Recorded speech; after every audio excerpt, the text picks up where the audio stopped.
Welcome to another edition of AV Rant. I'm Tom Antry, and this week I'm here with. Rob H. This is AV Rant. It's your home theater and AV questions answered. And it's the day after the Super Bowl. We should say congrats to Denver. Yeah, Good to I get it on was them. not caring. My kids were going for Carolina because my parents lived in North Carolina for a while. Uh huh. I have friends that live in Denver, and I like Denver, so I kind of didn't care. I wanted it to be a good game, and it was not that. Yeah. It wasn't a super thrilling. I should have bet because I was like dead certain that Denver was going to win despite Carolina, being the favorites. I was certain of it. So I should have bet money, but I did not. So yay. Did you like Okay. any commercials? Any good commercials? I went to Clint DeBoer's former editor-in-chief of Audioholics, his yearly Super Bowl party. It's like an Hmm. hour, 2 hours away. It's forever away. So it takes a while to get there. It's a little bit over an hour away. So there's screens everywhere, and there's people everywhere, and it's not loud enough for me to really I hear. see. And people are always walking in front of the screen when I'm trying to. So no, this morning, first thing I got up and looked to see what the commercials were. Uh, the one with Steve Harvey looked funny. I saw that one last night when it happened, but I couldn't hear it. But it looked Okay. like it was funny. I saw this morning. I watched some of the Deadpool ones and the X-Men Apocalypse and the Civil two War. Turkish Airlines ones for with Metropolis and Gotham. Oh, okay. Oh, I missed those. See, Yeah. I'm in Canada, so I don't get the American ads while the game is airing. Mm. Still, there was some talk like some channel up here was going to start carrying it, but not this year. So I had to look things up online. So yeah, I didn't notice anything that really stood out. I was mostly interested in the movie trailers, so not a Yeah. huge I Super was. Bowl commercial year in my No, opinion. it really wasn't. Go Helen Mirren, she's always cool, and that was about it. Oh, what did Helen Mirren do? She told everybody not to drunk drive Oh, in a okay. Helen Mirren way. I didn't do that. Anyway, Anyways, so yes. yeah, this is AV Rent, the podcast where we answer your home theater and AV questions. To get your questions answered, all you have to do is ask. You ask by emailing us at rob@avrent.com, tom@avrent.com, and question@avrent.com. Make Hmm. sure you do that last one. You can do all three, but definitely do the last one in order to get into the question queue. We answer all questions, all of them. Hmm. So if you have not gotten your question answered, or we don't say, hey, your name at the end of this podcast, we'll answer you next time. It's simply because we didn't get your question somehow. So ask it again. You can also go to www.avrant.com, leave a comment there. Go to facebook.com/avrantpodcast. Twitter at First Reflect for Rob, at avrant_Tom for me, and at Austin, TEN, Austin Pond for Austin, our producer. Hmm. Austin also has his own podcast. Is We Watch Movies. It's a podcast about acronyms and making up new ones. All right. So Not that's what just they do. abbreviations, acronyms. Acronyms has to be It's acronyms. more That's right. challenging. It is. It is a very strange, tedious podcast. Oh, Really quite tedious in my mind. ouch. I know. I'm sorry, Austin. I wasn't the one that came up with your theme. It's a terrible thing. It really is. All So right. this week we do have some listeners of the week. First and foremost, we have Galen, who left us a donation, a PayPal donation. If you go to Mm. www.avrent.com and you click on the Buy Us a Cup of Coffee link, it will send you to a PayPal donation thing that will take your credit card or your PayPal account and transfer money over to us, which we will use then to support the podcast, pay for hosting fees, pay for other stuff that will happen eventually, but mostly hosting fees at this point. Yeah. So thank you very much, Galen. Yes, thank you, Galen. Much appreciated. And I'll re up on my, like supporting of the podcast saying if you feel like in the past, what is this, 8 years we're going on? Something like that. This is the ninth year. Woo! We're in 8 years right now. We will transfer the ninth year starting May, beginning of May. There you go. Well, anytime in that past 8.5 years thus far, if you feel like there's been like $1's worth of information and or entertainment, and I would defy anyone who's listened to more than one episode to say they didn't get at least $1's worth of info or entertainment out of this podcast, then you don't have to send us a lot of money. Some people feel like, oh, I want to give a lot of money if I'm going to give any. It's like, no, $1 we'd happily accept. So that's my message to all those out there.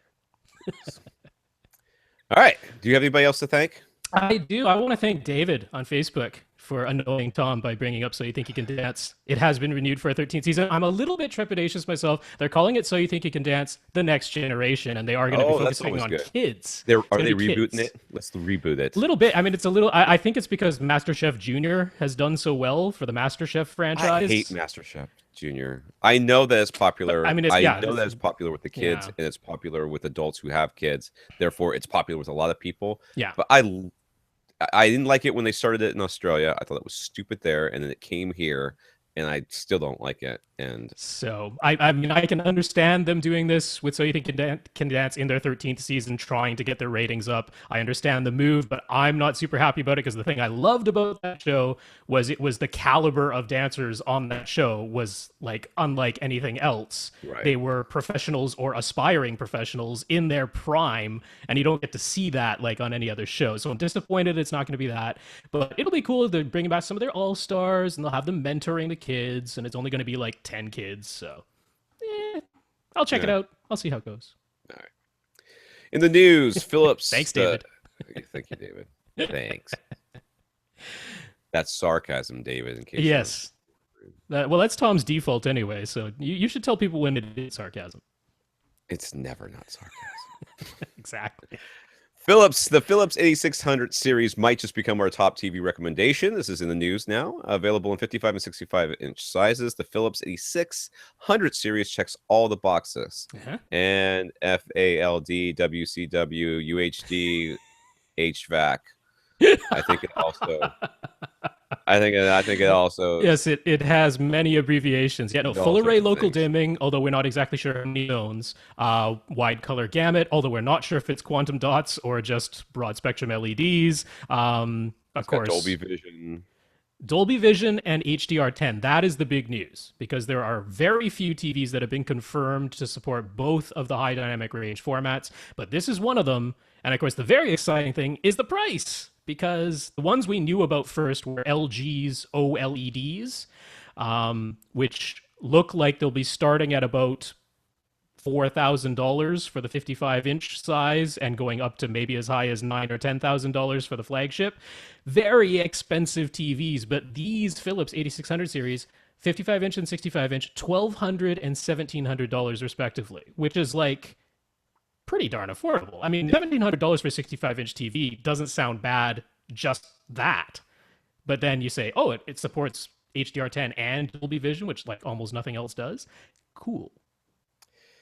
Yeah, this is going to be a really tough year for this whole series is going to be a tough time for TVs, because when you went from standard definition to high definition, or even 4:3 to 16:9, there was a very easy identifiable difference between one and the other. I think that's why they did with that whole curved thing, trying to convince you that curved was better, simply because they're looking for something that customers can point at from across the room and say, yes, that is different, that is new. Right. All these things that we care about, nobody else cares about this crap. And they're going to be walking through Best Buy and go, they all look the same, and they all look like the TV I already have. I have no idea what you're talking about right now.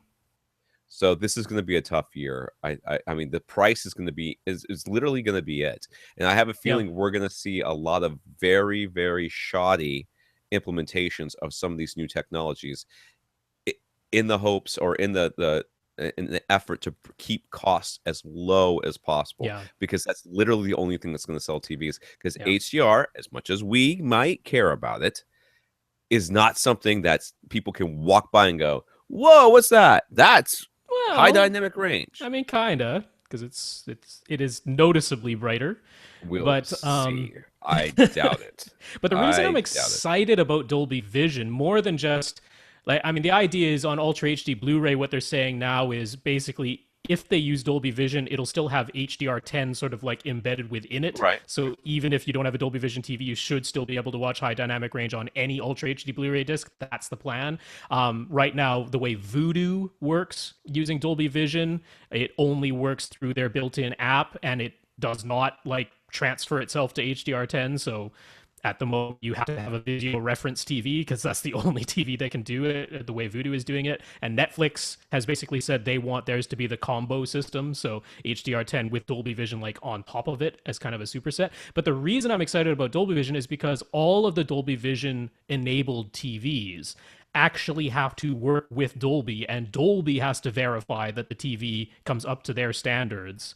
And they are the ones creating the conversion table so that even if it was mastered at 4,000 nits and the TV can only get to 800, they write the conversion table so that everything looks correct. They don't leave it up to the manufacturer. So it's almost like a badge of approval to me, you know, even more than the Ultra HD Premium spec.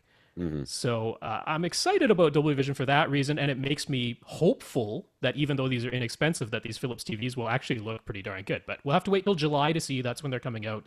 But definitely keeping an eye on those. Yeah, I'm not convinced that we're going to have a whole. We're going to. Maybe they'll be okay. I'm just afraid it's going to come out with like 4 zones of local dimming. Yeah. You know, Yeah. it's $1,200 with 4 zones of local dimming. Okay. Yeah. So, anyways, I was doing something else and I clicked off the Okay. stuff. So here we go. All right, here's a rumor. Dolby Yes. has made a couple of additions to their website with their TVs with Dolby Vision section, in addition to the Vizio reference series, the 2016 LG OLEDs. TCL. Is that TCL times 1 meaning one set? Or... No, it's the X1. That's the their model X1. number is the X1. All right, and the Philips we just talked about. Mm-hmm. There's a mention of LG Super UHD LCD TV, so they're going to be branching out outside of OLEDs, and Seems Sony. Yeah.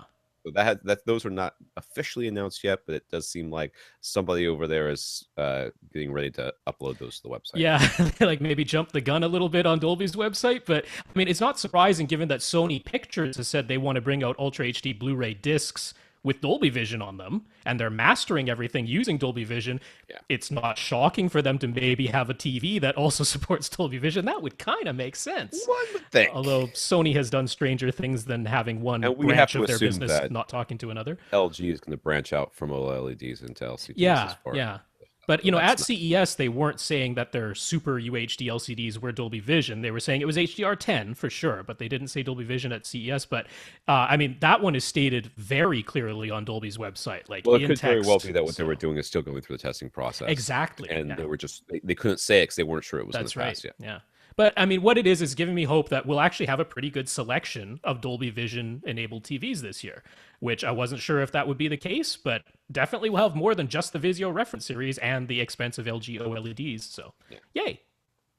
All right, Samsung's UBDK8500 Ultra HD Blu-ray player was available for purchase at select video and audio center locations, as well as some Fry's locations last Friday. Yeah. Shout out to Infinite Gary for being the first to tip us about this news. That not a little shocking that Infinite Gary, who loves to spend money on AV equipment, figured this one out. I bet his dealer called him and said, "Hey, guess what? Yeah. Got some money burning a hole in your pocket? Because I got something for you." $400 isn't as bad as previous disc-based system launches. How much is it? So $400, $399. So Yeah, you know, reasonable. that's not insane. Yeah, the launch is nearly a month earlier than expected, and the Best Buy advanced their expected ship date to February 12th. Sadly, Ultra HD Blu-ray discs are hard to come by, so we're still awaiting actual results, including finding out what happens when you try to play an Ultra HD Blu-ray disc on a 1080p TV.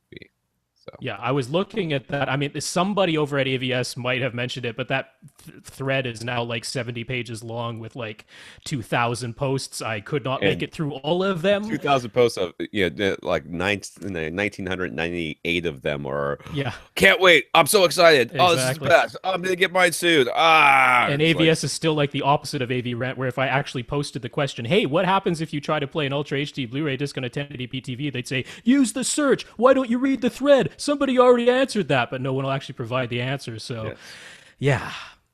We'll find out. The discs are coming, definitely by March 1st. That's when Amazon's shipping them all. Did you buy yours yet, Rob? No.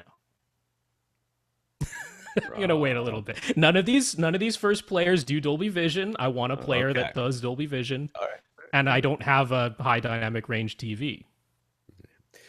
Big thing that never stopped you from buying something. Okay, that Lack is of an money is excuse that would stopping me work too. with me. That I would say and would be true. You are just saying that because it makes sense. Everybody goes, "Oh, okay, that makes sense." But we know that you would buy one anyways, and it would just sit in the closet someplace until you had the rest of the stuff. Don't lie.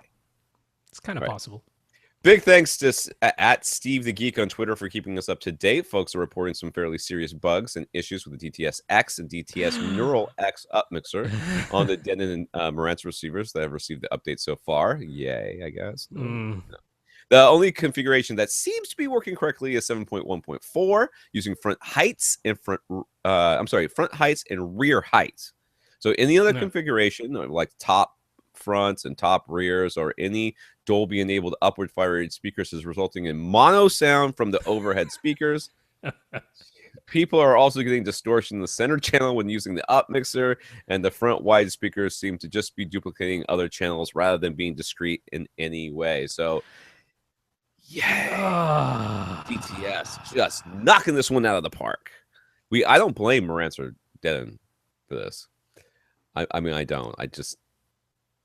I mean, they brought it out when they said they would, but I guess it wasn't fully baked yet. Yeah. This is very disappointing, I have to say. Yeah, I don't know. I mean, we've certainly had people, little birdies telling us that DTS really wasn't ready, but they didn't want to delay any longer. So, I mean, look, it came via a firmware update. There will be future firmware updates. I am certain they will continue working on this and eventually fix it, but it is disappointing that this is the way it came out. I don't know why anybody's surprised by this. This is the new normal. They put out video games, AAA, high and highly anticipated, thousands and millions of dollars spent on advertising games that come out so buggy they can't be played. That's right. Yeah, so day one is buggy a 30 gigabyte patch. Yeah. Was Arkham? What is the most recent Arkham game? Arkham Knights? Yeah. Arkham City? Arkham? No, definitely not City. I forget what it was. Yeah. It was something, but it was so bad people couldn't play it when it first came out, and it was just like, how'd you put out a game like this? They're like, oh, well, it's just that Dolby Atmos has been out and working correctly for over a year now. So yes, really came in way behind the curve here, and apparently what they were when Dolby was talking about what they were doing, the DTS guy was standing there going, oh yeah, we're totally doing that too. All of that, what he said, but we're going to do it better than that with technology. That's what we're using technology, like better technology than they have. And Dolby's like, well, let's see it. They're like, I just have to go to the bathroom. I'll be right back. And the guy just disappeared. It's gone. Yikes. Yeah. All right. Cliff Heine over at Audioholics, and he sometimes writes for them. He also has his own, I believe. I don't know if he still does it, but he used to do some installation stuff up wherever it is that he lives. I can't remember. Anyways, wanted to help out Tyler from last week, who was looking for a way to upgrade his Force Field 3 subwoofer without it being visible. Tyler was talking about in-wall subs. Cliff highly recommends the RBH in-ceiling, in-floor subwoofers. Remember, anything that's in-floor can be in-ceiling. Anything that's in-ceiling can be in-floor. But neither of those can be in-wall.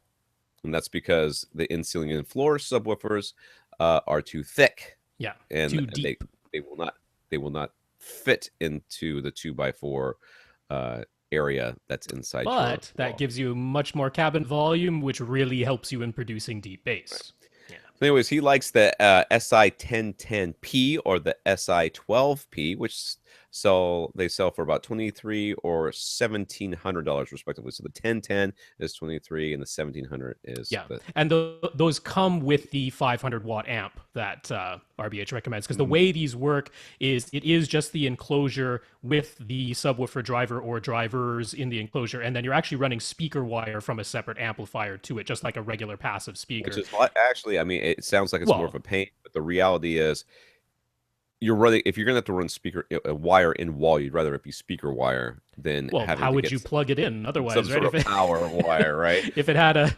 integrated amplifier like a regular in-room subwoofer, then where are you plugging it in? It's embedded in your ceiling or your floor. It'd have to be some plug that came out. Yeah, That you so it would makes much more sense. The amplifier sits in your rack or in your equipment stand with your other gear, and then you just run speaker wire from that amp to the sub. Tyler will also be including in our show notes a video that Cliff has created Mhm. that shows how to install it. It's very long. I started watching it and then I just got bored and turned it off. So, but I'm only bored because I'm not really super curious as to how these things work. But they yeah, are what? Well, I'm just saying it ends up looking just like a heat register. Exactly. Well, that's what these That's things what are it looks supposed like. to look. So They're just supposed to look like a little grill. yeah, That's in it's in the corner. very well camouflaged. I mean, even if it's in your ceiling, it just looks like you have maybe an AC duct up in your ceiling or something. So it does not look the least bit out of place. No.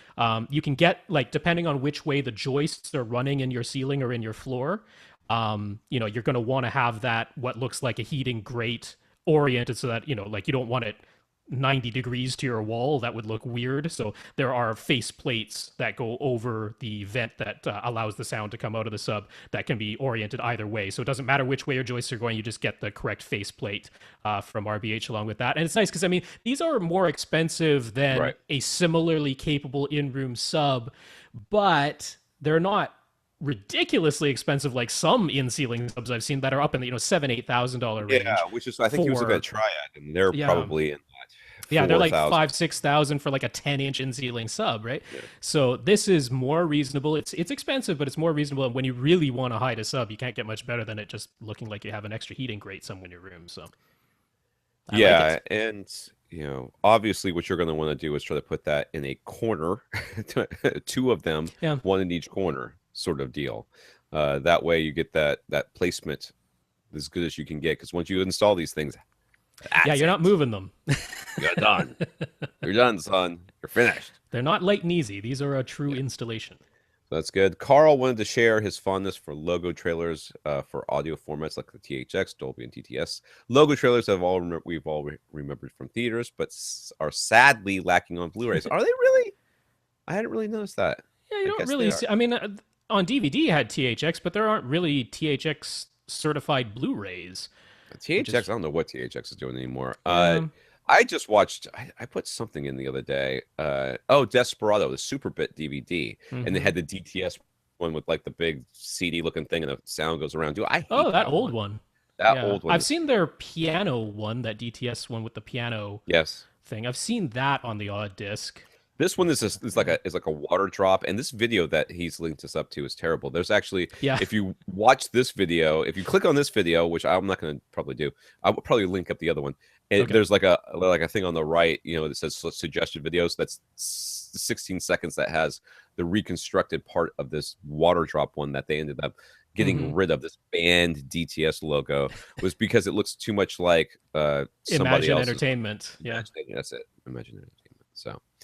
I don't know how banned it is. It's just somebody said this is ours, and if you keep we use something similar, and if you use it, we're going to sue you. That's not banned. That's just I don't want to get sued. And Yeah. Yeah. we It's can not make worth the another legal one battle. for cheaper. Exactly.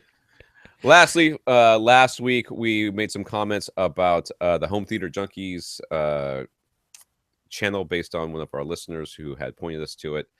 He had a video about how to set up your speakers full range instead of, well, not really full range, but how to cross over your subwoofer and stuff like that. So Yeah, base management settings, basically. he commented on our YouTube channel, and you can see that there. It says if he suggests that we did not watch the video, which he is 50% right. I did not watch the video because I didn't care. I still don't care. And I want to once again reiterate that while we attacked what he said, we did not attack him, and we continue not to attack him because we're not interested in any sort of wars between people. But he says that if we watch the video, which Rob did, he's simply stating that the 80 hertz setting is not for everyone. And then you can stop right there. You can read the rest of the comment if you like, but saying that the 80 hertz setting is not for everyone is like saying driving on the correct side of the road is not for everyone. There's a right way to set up your subwoofers and set up and base manage your entire home theater, and there's a wrong way to do it. This is not a matter of opinion. This is scientific fact at this point. It has been researched, well researched. There's a lot of reasons why you do things, and if you would like to run your speakers full range, more power to you. I really don't care. It is wrong. It is doing it incorrectly. You are more than likely harming the bass in your room. Your subwoofers are optimally placed if you're doing it the way we tell you, and it's not like we made this up. This is coming from Dr. Toole, who came up with all the research for this and did all the more like tests Sean Olive and Todd Welty, but as well. Right, those Harman guys, yeah. The Harman guys did all this stuff. So this is not us saying this. This is us parroting what other people have researched and come up with. If you place them in the right place and you take the bass out of your speakers, that 80 hertz and down, that omnidirectional bass, take that out and put it into your subwoofers, which are more capable and better placed to give you even dispersion of bass across your room, you will have better bass. It's not a matter of opinion. It's not something that we can say, well, you know, some people like to use cable elevators and some people don't. No, I don't care. You're right. Some people do and some people don't. Some people have the opinion that the world is flat and some people think it's round. Well, the ones that are round think it's round are right, and the people that think it's flat are wrong, and that's just all there is to it. There's no debate about this. And placing and doing bass management is something that finally, and honestly, I want to reiterate, this is not advice I have never said. What he's saying, the home theater junkie guy, is saying is not something I haven't said. I've said it in the past. You can go back and listen to my. Some of them don't work anymore, thank God. But there's many podcasts where I've said this exact advice, and I was wrong. I was wrong then, but then we didn't have the research that we have now. And now that we have that research, I have changed my stance, and I will continue to do that as long as more data comes out. So it's not a matter of opinion. No, I wanted to address the question that he brought up. I mean, I think he was bringing it up rhetorically, but I mean, it was phrased as the wrong podcast to do that. It was phrased as a question. I want to address it, which is, you know, he's saying if you have an AV receiver or a separate amplifier with enough power, and you have large tower speakers that let's even imagine can legitimately play all the way down to 20 hertz, which is very rare, but let's just imagine that's the speakers you have. Then he's saying, why not allow those speakers by setting them to full range, setting them to large, to what word did he use? Assist or help or let me see. I'll look at that. Reinforce, whatever it is. But essentially, why not have them also playing bass? Help out the subwoofer. Yeah, by using that, like that LFE plus mains setting, where both the large front speakers and the subwoofers will all be playing all of the bass together. He's saying, like, you know, if you have the system capable of doing it, why not allow them to do it? The reason you don't allow them to do it is because it harms the bass. It doesn't help the bass. That's right. The reason. What you want to have is, no matter what channel has the bass in it, and remember, channels are separate from speakers. So no matter what channel in the recording has the bass, you want that bass to always sound uniform and accurate, no matter what seat you're sitting in. If you start allowing individual speakers, rather than your subwoofers, to play bass, now you are changing the wave pattern depending on what channel the bass is in. That harms things, because now from seat to seat, from soundtrack to soundtrack, from channel to channel, you're getting a different frequency response at different seats, depending on which channel is playing. We don't want that. Why should that be the case? It doesn't make any sense. Why should the person sitting next to me hear something different than me? Why should it sound different in the bass if there's bass in only the front left channel versus in the front left channel and the front right channel simultaneously? Why should that be different? The signal didn't say to play something different, but I'll hear something different if my speakers are set to large and full range. So that's the answer. Because it hurts things, it doesn't help them. So even if your speakers could do it, don't. I know it's counterintuitive. It is very. And we understand that. That's why we have to say it so often. And I'm disagreeing with like Andrew Jones, because Andrew Jones is out there saying, yeah, the ideal would be full range speakers all around if you could do it. I'm like, no, Andrew, no, it isn't. I disagree with you. You're in good company by disagreeing with us and saying there's many people that that really do know a lot about speakers and stuff like that who frankly are just wrong.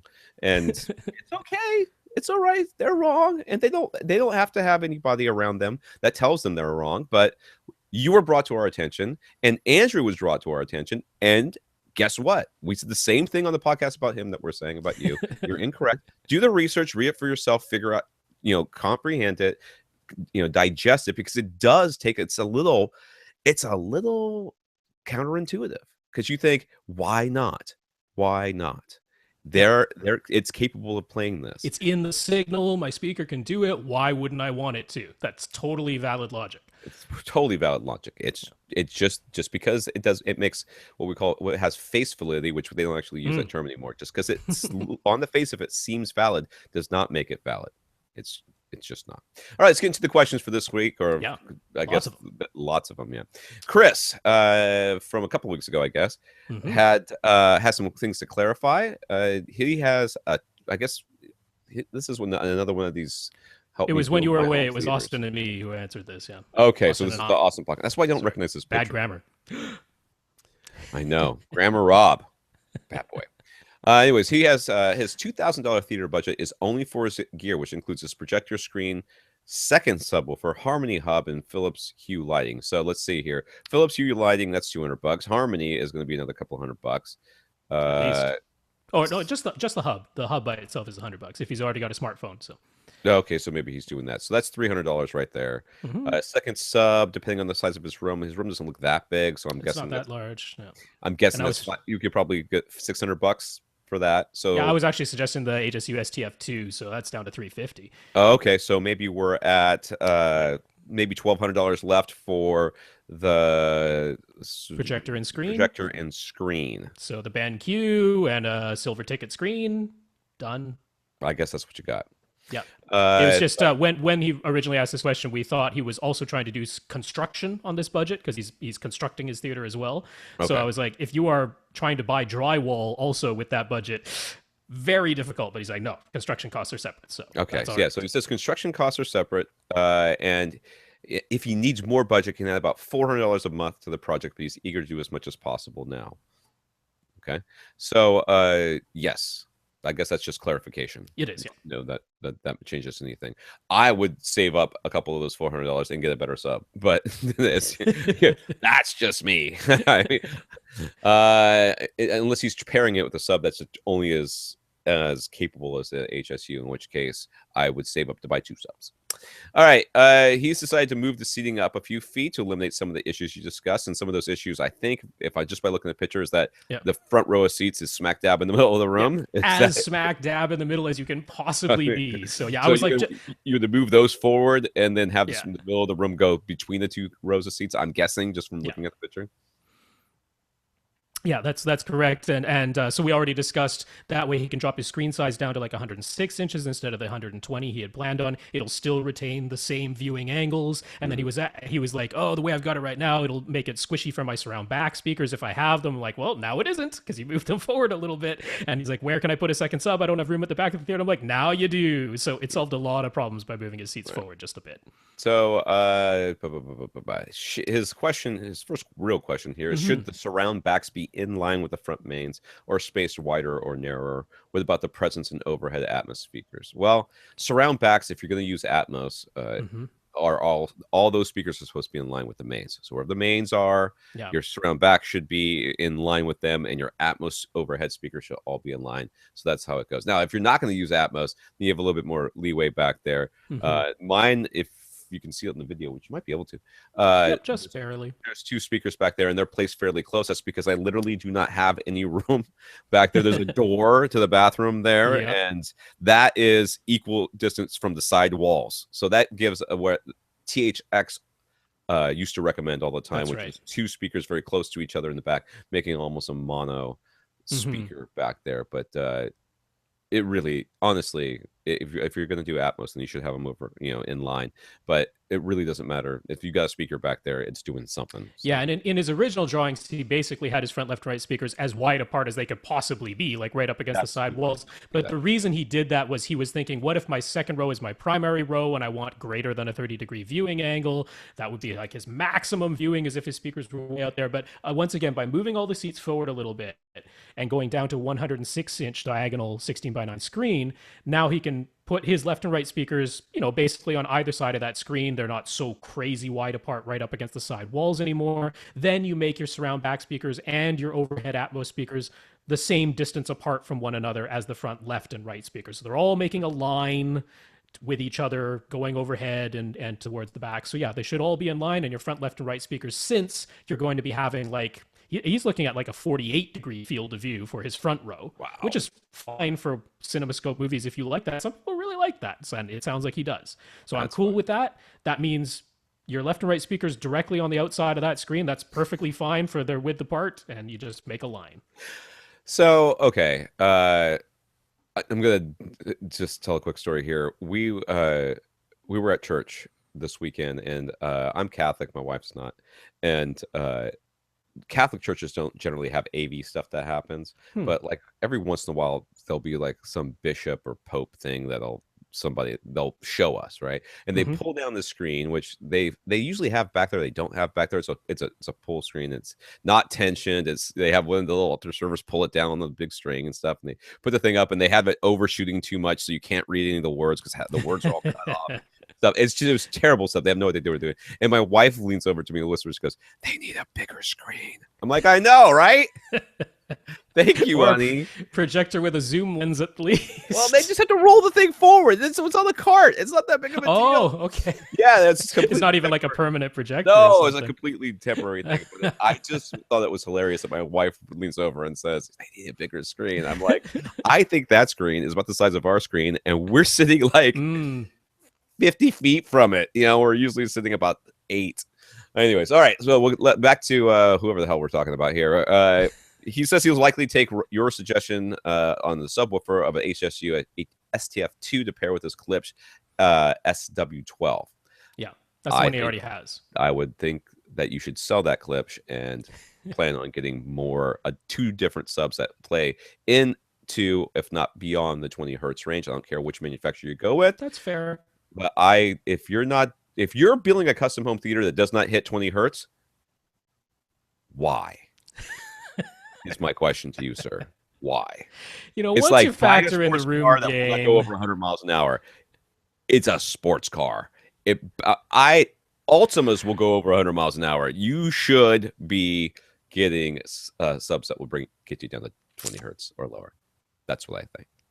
I mean, I'm not going to totally disagree, but I mean, you factor in the room gain of a room this small. I mean, yes, the HSU is minus 3 dB at 25 hertz. It's not like it's not playing anything at all at 20. Same with his Klipsch. Come on. Come on. It's just like... You're killing me here, Rob. He's got to get down to 20 with authority. I want to get to 20. If he had a $3,000 budget. I want to go to 20. And then $400 at 2 months, he could have enough money. That's true. That's true. 2 months. You could have enough money, and that's not even selling the Klipsch. To take the $350 you're going to spend on the HSU, get to SB 1000s or get a couple of cylinders. I'm telling you, you will thank me, sir. I'm not going to disagree. All right. Anyways, he asks if he gets the HSU and keeps the Klipsch, does it make any difference which sub is at the front of the room or the back of the room? And no. Not in this room size particularly. I mean, if you had a massive room where you were sitting way farther away from one than the other, then perhaps you'd want higher output at one end than the other. But nah. Not here. This room is not large enough for it to matter whatsoever. Yeah. He wants to thank Rob and Austin for being there to stop him from putting a bass shaker or two in each of his seats. Oh my God. Thank you. I thank you for this. Believe me, when you buy more subwoofers than you're planning on buying, you will not need bass shakers. They will shake. Now that money can go to a second sub, so good. There you go. Why do some speakers that are specifically labeled as surround speakers have?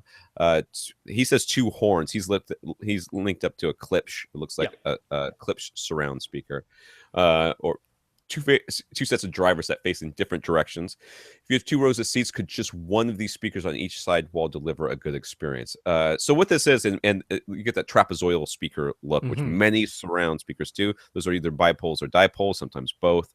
The idea is that you get a wider dispersion and more diffuse sound.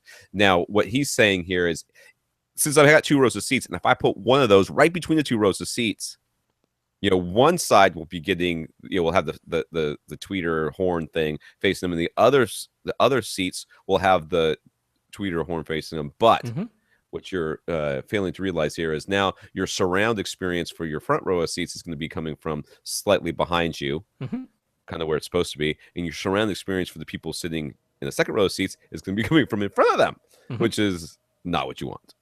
So I would say no, that you would either want to have 2 speakers that are placed just barely behind each row of seats. And you could even use you don't have to use these more diffuse ones if you do that. Or if you're only going to have one, you put it behind the second row of seats so that everybody gets that coming from behind them, kind of where it should be. Yeah, the reason that these were made is they were trying to mimic what you have in a full-size commercial movie theater, which is a whole bunch of speakers. Like, you look at the side wall of any movie theater you go out to, there's not just one surround speaker over there, there's a whole bunch of them. And when you try to bring that experience home, they either tried to just have a very wide dispersion speaker, which is a bipole, which means that all of those drivers are all firing together. They all move out together, they all move in together. So it's just one big speaker that happens to be facing in multiple directions at the same time to try and get a more wider spread of sound. The dipole is something different. That's where one side is pushing out while the other side is pushing in, and then that reverses. The rear side then pushes out, the front side moves back in. When you do that, you actually get a null right in between them. And if you're in a very small room and you have your surround speakers directly beside you, that can be helpful so that it doesn't sound like you're basically wearing headphones whenever the surrounds play. And you don't have speakers firing directly into your ears straight from the side at 90 degrees. So you have this null in that middle section first, and then you're actually hearing the reflected sound that went forward and back and sort of bounced around your room before it got to you. Now that we have Atmos systems that are depending on discrete sounds and steering sounds around with very directional cues, we're less looking for that diffuse sound now. Now we want discrete sort of pinpoint sound when we can get it. And so it makes a lot more sense to just use traditional forward firing monopole surrounds now and just have one for each row of seats. So the device has changed. I used to be a big fan of using dipoles. Not anymore. My speakers were set dipole until recently. Not recently, like last couple of years, I turned into bipoles. So, all right. Michael, he doesn't think that the over-the-air with HDR home run is an option for him due to the age of his computer. This is the guy who had two houses and he was trying to transfer content from one house to the other. That's right. And we said maybe you could use a computer and set up an antenna and then put everything on a drive and then take the drive back and forth. Yep. He says it's not going to work because he's got an old computer. It's an 8-year-old iMac with 2 gigs of RAM and a 1.6 gigahertz processor running OS X 10.6 Snow Leopard. Hey, dude, mine is 2007. So how old is so that's like almost 10 years old, and I'm running Snow Leopard as well, and I feel your pain, sir. Yeah. That being said, I'm not convinced that it wouldn't work. I mean, just plain recording video. I mean, we're not talking about transcoding on the fly. That might be a little bit janky, but just recording straight from a tuner, it can probably handle that. I would at least test it. Anyway, so he's not going to. He's decided to go with the Shaw Direct, which is a cable DSR. It's a satellite. Whatever. With 2 DVRs for now. He can cancel at any time if something better is available later. Yeah. So he's going to take 2 DVRs and then, they're all recording the same stuff, and he takes one to the other place. I mean, ultimately, whatever he was going to do was going to cost him about $250. So he's like, oh, you know what? I'm just going to spend the $250 on the 2 satellite PVRs. So hopefully that works out, Michael. I'm pulling for you. Yeah. He also bought an NVidia Shield TV, and he is loving it. Yeah. It's working much better than the less expensive Android TV box he tried before, although loading various add-ons to Kodi has been a little bit tricky. His advice, look up guides for Kodi on YouTube. There are many helpful ones, and make sure you're typing URLs 100% correctly. Okay, I don't know what that is. Being off by 1 letter can make a big difference. That is true. What is he talking about? What is that? Well, some of these add-ons, you're side loading them. They're not built into the app or coming directly from the App Store or from the Android App Store. If you're side loading anything into Kodi, that means you're just going to a website, downloading it. It's usually a zip file, which means you have to extract it on your computer before you load it onto the USB thumb drive and then put it into the Android TV, the Shield TV box. So, there's more steps involved, basically, but it's just, it is kind of remarkable how many sources you can load into Kodi. So he had this less expensive Android TV box. I forget the exact model that he had before. I know that Paul... Never heard of. Yeah, I know that Paul McDonald, our race car driver friend, he has one that's made by Minix, and it's a very popular box. But I have to say, what makes the NVIDIA Shield, the reason the people who've got it have been happy with it is because they actually worked on the interface. Because most of these Android TV boxes, it's just Android. It's the exact same look as what's on your Android smartphone. But the thing is, the smartphone was meant for touch. Yeah. So then you try to do that with arrow keys, or what like Paul's Minix box has is like it kind of works like a Wii remote, but there's no sensor, so it's just an accelerometer trying to detect moving up, down, left, right with a pointer. Geez.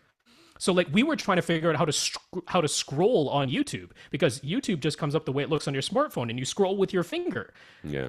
Pressing down on the direction keypad did nothing. It doesn't take you anywhere. So you had to bring up the little mouse pointer, and then for some reason, to move left to right is what you would think. You hold the remote in your hand and you swing it left to right, and the mouse moves left to right. Not super accurate, but it does. But to get the mouse to move up and down, you have to rotate your wrist like you're turning a doorknob.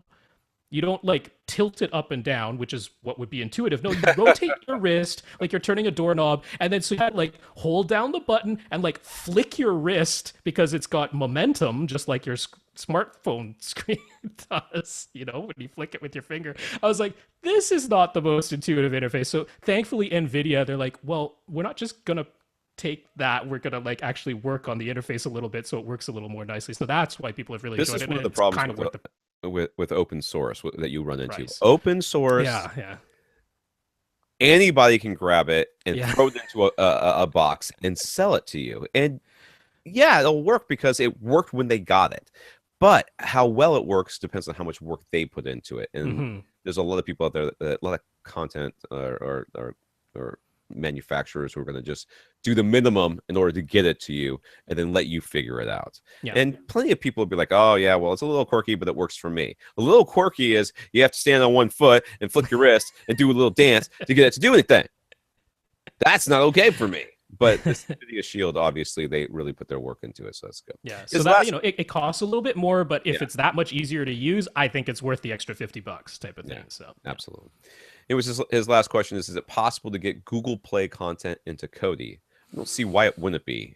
Well, Google Play content does have DRM, just like iTunes content has DRM. We're talking about music to do that so that he can convert it to a bit stream and send it back to his AVR for processing to improve the lossless audio experience. And would this be possible with the content of the second DVR?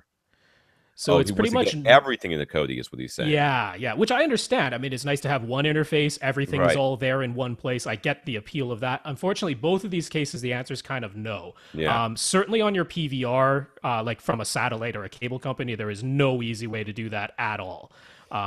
You can't use Kodi to grab content, like stream the content from the box through it so that you don't have to go to a different interface. There's no way to do that. No, it's not like an Xbox One with an HDMI pass through or something. I mean, the content on your PVR from a satellite or cable company, definitely no. The Google Play content, if you can strip the DRM off of it, then it just becomes a video file, and then of course Kodi can play it. Can do it for sure. But you know, since you already have an Android TV box, it has the Google Play player right there with, you know, so it's just like playing it on your smartphone or on your tablet or any other Android device. So yes, it's a different interface, and yes, it's annoying that stuff that you bought on Google Play won't show up along with your other content. But it's because of that DRM on the videos from Google Play. It's not super easy. You can get DRM strippers, they exist, but that's an extra step that you'd have to do yourself manually. Now, he was asking about lossless audio from Google Play content, and there is no such thing. I was going to say. I think Michael. About this. There's no lossless audio there. You can get like semi-high definition, but you can't really get anything close to high definition audio. Yeah, I think Michael got a little bit confused because we're saying Kodi and the NVIDIA Shield TV are both capable of passing along Dolby True HD or DTS HD master audio bit streams. They have the capability to do that. But that's only if the file you're playing has that audio in it, and the only ones that will be Blu-ray rips. So if you have ripped Blu-rays into MKV files or MP4 files, and you've retained the Dolby True HD or the DTS HD master audio soundtrack on those rips, then Kodi can play them as far as software, and the NVIDIA Shield can pass that audio out of its HDMI port as far as hardware goes. But if you're buying something from Google Play or from Amazon or somewhere like that, the original file that you downloaded does not have lossless audio. It has, at the most, it'll have Dolby Digital Plus. Some content has Dolby Digital Plus. So the best you can do is get the original audio out of there. The downside is some content comes with AAC audio. and AAC audio doesn't always come out as a bitstream. Paul ran into this problem because he had some files that were AAC audio. He had everything to bitstream output, and his AV receiver didn't understand AAC bitstream, so he had to Right. convert to PCM inside of the player. So basically, for any of the content that isn't a Blu-ray rip, you're not going to be getting lossless audio. It'll be loss E of some sort, but it might be surround sound if that was the original file. Yes. Yeah. Okay. Yeah. And this is this thing that is always bothering me about these different, what we were looking for is we're looking for one interface to get all of our stuff through. Yeah. And that's sort of why I like using consoles like a PS3 or 4 or whatever, Xbox 360 or Xbox One, is that you can get a lot of your content in the same place. Same thing with TVs that are smart TVs or Blu-ray players that have a lot of streaming services on them, and that's sort of that. Yeah, sort of but thing. even there, you are switching between apps. You are, depending on the content you want, and then each app might have a different interface from other apps. So. Absolutely, and not only that, but from device to device, the interfaces are different. Mm-hmm. The interface for how Netflix looks on certain devices it's gotten a lot better, but it looks different. And God help us, the Amazon Prime interface is so rudimentary, and its way of like there's no really easy way to know what's on Amazon Prime. Like I was reading an article and they were like, oh, it's blah blah blah, and Batman the animated series, all of that stuff is on Amazon Prime. I'm like, are you kidding me? Batman the animated series, like the really good one, the one that they had a movie that came out on Christmas Day, that one is on Amazon Prime. How has that never showed up? So I had to go search for it. Now the kids are watching it; they love it. Oh, and stuff like fast forwarding, rewinding. On Netflix, you just press the left button or the right button to fast forward, rewind. With Netflix, with Amazon, you have to actually rewind it, and then it rebuffers every time. I'm like, what? Anyways, all right. Blah blah blah. Zach, thanks us and Scott for all the advice we offered on this for his basement home theater build. He's taking it all under consideration. This is a guy who's starting from studs, and Scott, of course, did the same thing and got his home theater on the SVS website and in Electronic House. Zach has been talking with him and us about that. So right now, he feels like so much is being determined by his choice of screen size. He really wants to nail down exactly what he's going to get. His seating distances, speaker placement, choice of projector, and projector placement all fall into one place once the screen is nailed down. So we mentioned light output being a concern and possibly limiting the width of the screen to 131 inches, which would be either be a 150-inch 16:9 or a 142-inch diagonal 2.35 to 1 screen. Is that really as wide as he can possibly go? He had it in mind that he liked as wide a screen as possible for 2.35 to 1 content, but he doesn't want to end up with too dim an image. And on top of this, what if he used an anamorphic lens? Yeah, so I should say this has kind of been resolved as far as Zach goes. Okay, because he has resolution. Yeah, he's basically resolved to get a 16:9 150-inch screen. But just to help people understand how to come to that determination, one, use Projector Central for their projector calculators. Now, Zach doesn't know exactly what projector he's going to get, but he knows it's going to be in the realm of like one of the JVCs or a Sony or like Epson's update to the LS10000 whenever that comes out. All of them play in the same ballpark as far as how much light they can output and how far away they can be from the screen for any given size. They're all quite close to one another. So Projector Central is a fantastic resource for figuring that out. And right there in their projector calculator, which they have for each projector model, you can set your screen size, including setting it by width, not just by diagonal. So you can set it by the width of the screen. And then it'll give you a slider for the zoom range. And as you move that slider up and down, it'll tell you roughly how much light you're going to be getting coming off of the screen, assuming, and you can change the gain of the screen too. If you know you're going to have a 1.2 grain screen, you can put that right in the calculator too. So it does all of that for you, and it gives you green, yellow, red. And it's like, if it's green, you've got enough light. If it's yellow, you want to have like absolute blackness. If it's red, it's not bright enough. So right there, it's very handy. They're more accurate now. They're doing a better job now of not just strictly going by the specs, but by actually getting pretty close to how much light is actually being output by the projectors now. It's often still a little bit dimmer than what they're calculating. So you basically want to be in the green zone. So when you started getting to a screen size that's greater than 130 inches wide, not diagonal, but in width from left to right, all of those projectors start getting into, they start at the yellow and go into red pretty quickly. Whereas if you keep it to 130 inches wide or less, you can get into the green. And then you're in pretty darn good shape. So it is about as large as you want to go with any of these projectors. These are getting up into like, 12, 1300 actual lumens coming out of them because they are HDR models now. And that's about as big as you want to go. Otherwise, it as the projector ages, especially, it could start to look a little bit on the dim side. So as far as whether to go 2.35 to 1 or 150, 16 by 9, we just went back to the whole thing of, first of all, he's got 2 rows of seats. So if what he wants to do is watch HD TV with a smaller viewing angle, and then he wants to watch movies with a wider viewing angle, he can just switch which row of seat he's sitting in.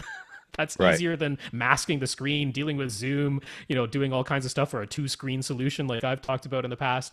And then when you just start with a 16 by 9 screen, everything fits in there. You don't have to worry if there's subtitles below the CinemaScope image. You don't have to worry if it switches to IMAX at some point. It's not going to be projected above and below the screen. So I know a lot of people are drawn to that CinemaScope 2.35 to 1 screen, but 16 by 9 is just easier. Everything fits in there. You never have to worry about anything. And with these projectors with such good black levels, those black bars disappear anyway. So I agree. yeah. 16 by 9 is easier, and that's Yeah. As for the anamorphic lens, that's an interesting question because this has been talked about a lot, especially by companies that sell anamorphic lenses. But you have to remember what happens is you're starting with an image that is the height that you want. So let's imagine you have a 2.35 to 1 CinemaScope screen, and you're starting with an image that is the correct height. That means you've got blank space to the left and the right, when it's the native 16 by 9 coming out of the projector. Now you slide a lens in front of that, and it stretches it. So now it stretches it horizontally. But no more light is coming out of that projector. It's the same amount of light as when it was throwing 16 by 9. That light is now just being stretched across a larger screen. In general, you lose about 20 to 21% of your foot-lamberts because you have retained the number of lumens but increased the size of the screen that you're spreading that light across. So you lose about 20 to 21%.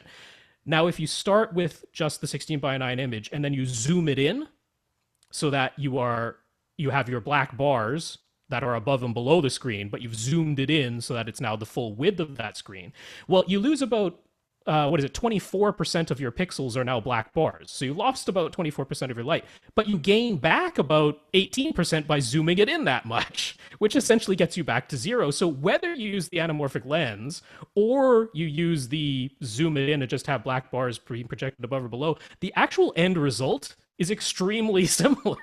Right. That's the funny thing, because they always talk about, oh, you're using all the pixels with an anamorphic lens, so you're retaining more light. It's like, yeah, it's true, but you're stretching it and spreading it out. Whereas if you zoom it in, you're losing the original pixels, but then you zoomed it in and you gained light back by zooming it in. So to me, it doesn't make a whole lot of sense to use an anamorphic lens. Sorry to the people who love it, but to me, it doesn't make sense. Fine. Don't care.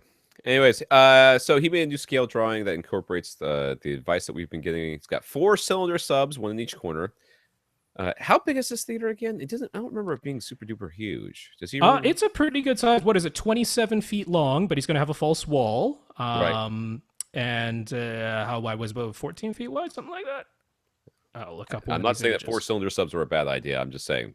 No, I mean, it's because you got these 2 rows of seats. They're fairly wide. I'm like, that's going to give you your most even base possible. It's nice. So he's moved the seats forward a little bit. It's got top front and top rear Atmos speakers and a 131-inch width screen.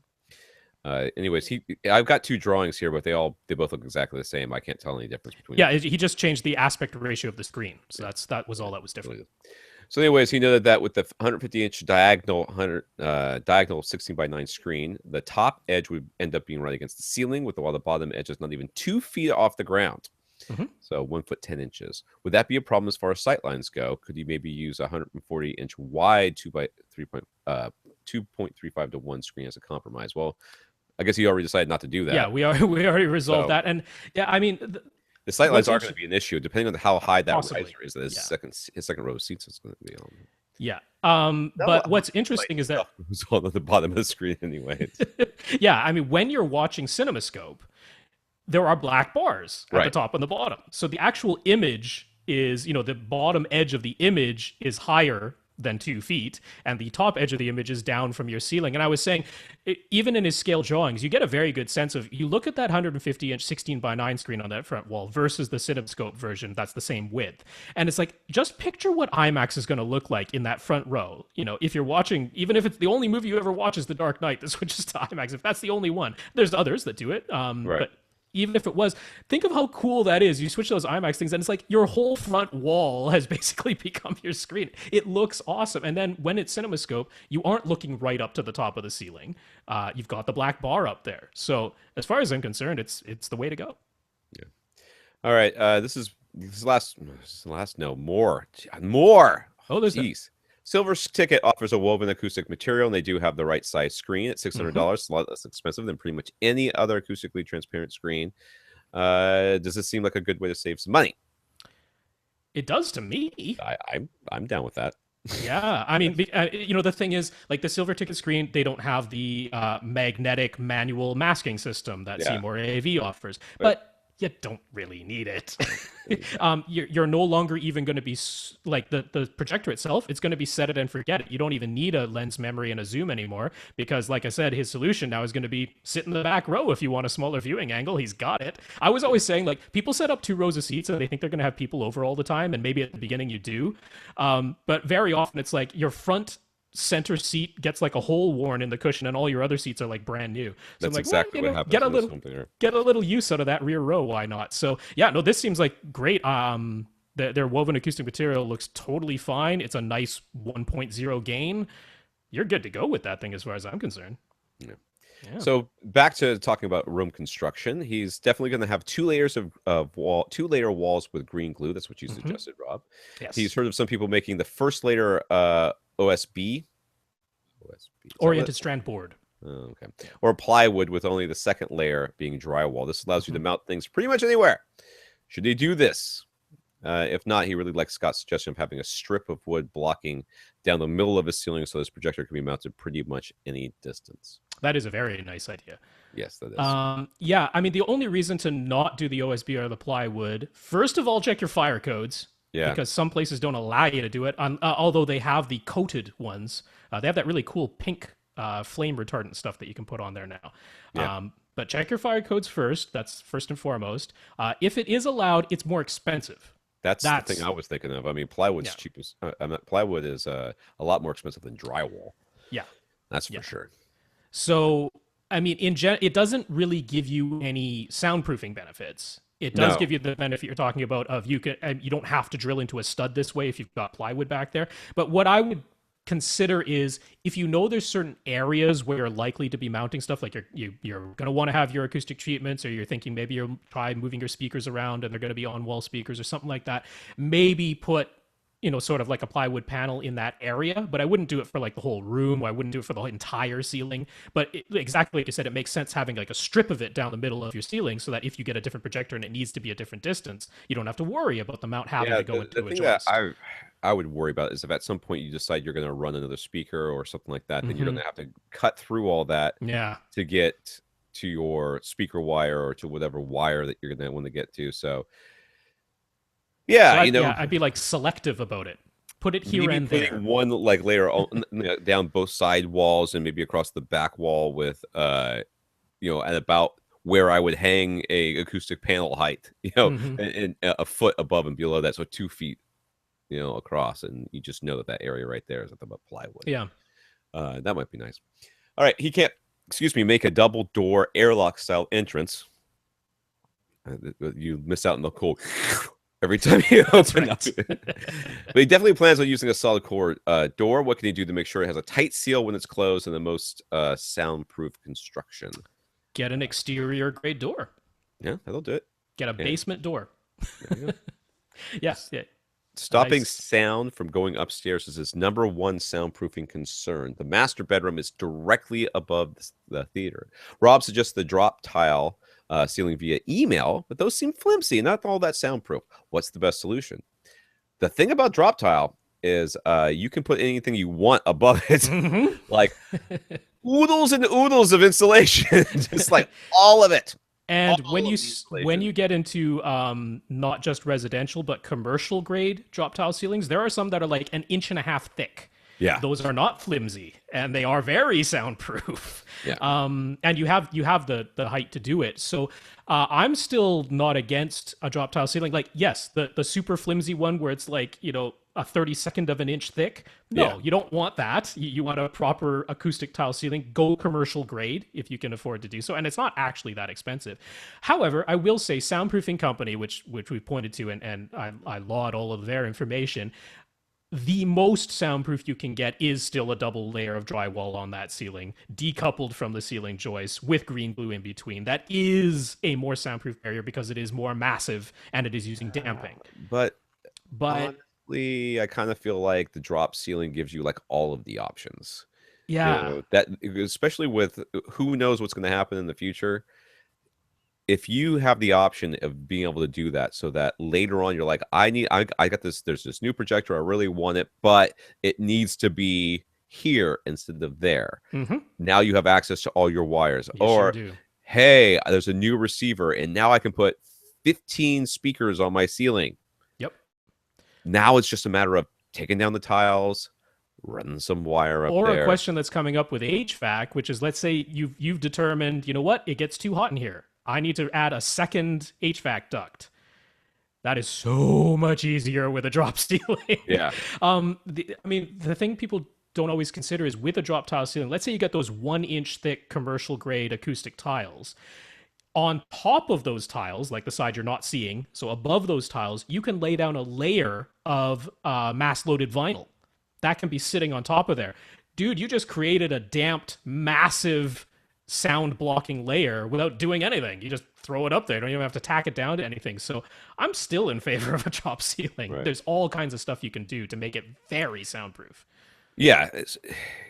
I guess looks might be a factor for him. Could Yeah. very well be, and that's fine. I But I mean, if he was understand. going to paint it black or something anyway, or a dark gray, you can easily get black or dark gray ceiling tiles. Yeah. You know? So think about it. Yeah. Anyways, he really likes the dead vent plan for HVAC, but he's concerned about like pumping in noise from his equipment room. He's also concerned about getting enough airflow, whether he needs a fan on both the intake and the exhaust. He wonders if he could use some sort of remote controllable speed selector for the fans. I think the You fans would can. kind of defeat the purpose, though, wouldn't it? I mean, Well, if I mean, he's that's the only way the dead vent works. You have to have a fan on at least one w- end. right, but putting multiple fans like right next to where it's coming in and out of his room, I think would end up being Well, I mean, annoying so as the well. idea is because we were saying what you could do if he gets a multi-zone system, he can air condition the Right. little equipment room that's adjacent. Now you Yes. can build if you look at the plans on soundproofingcompany.com, what you're essentially doing is you're leaving the wall that's inside your theater just plain. It's your completely normal wall that you're building with your double layer of drywall and green glue.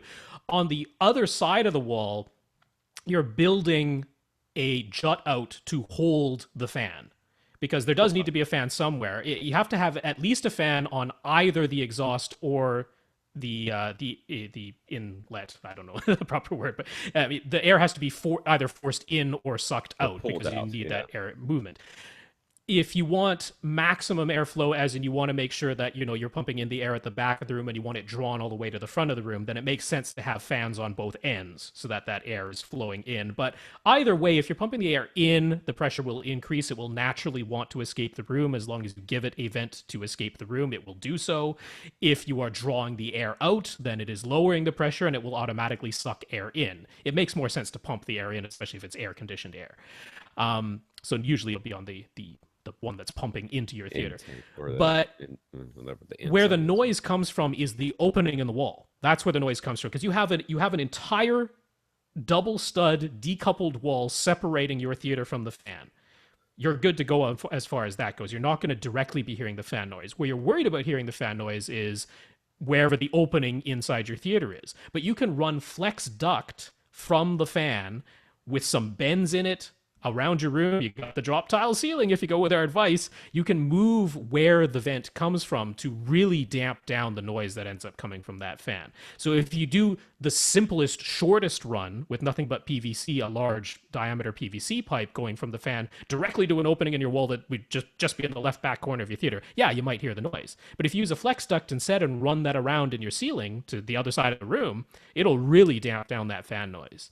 As for using a fan speed controller, right on soundproofingcompany.com's plans, they say, you know what, pretty much any variable fan speed controller for like a ceiling fan or something like that totally works with these Panasonic silent fans.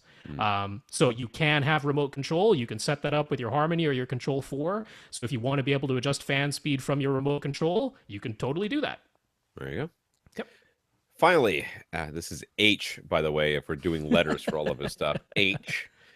Giving his new drawings a once-over are all the speakers at good heights and positions, and should he... Oh, I'm sorry about that, if you heard that. And where should he mount his projector? Again, he's concerned about light output, as well as how it might dim over time as the bulb ages if he's already at max light output right out of the box.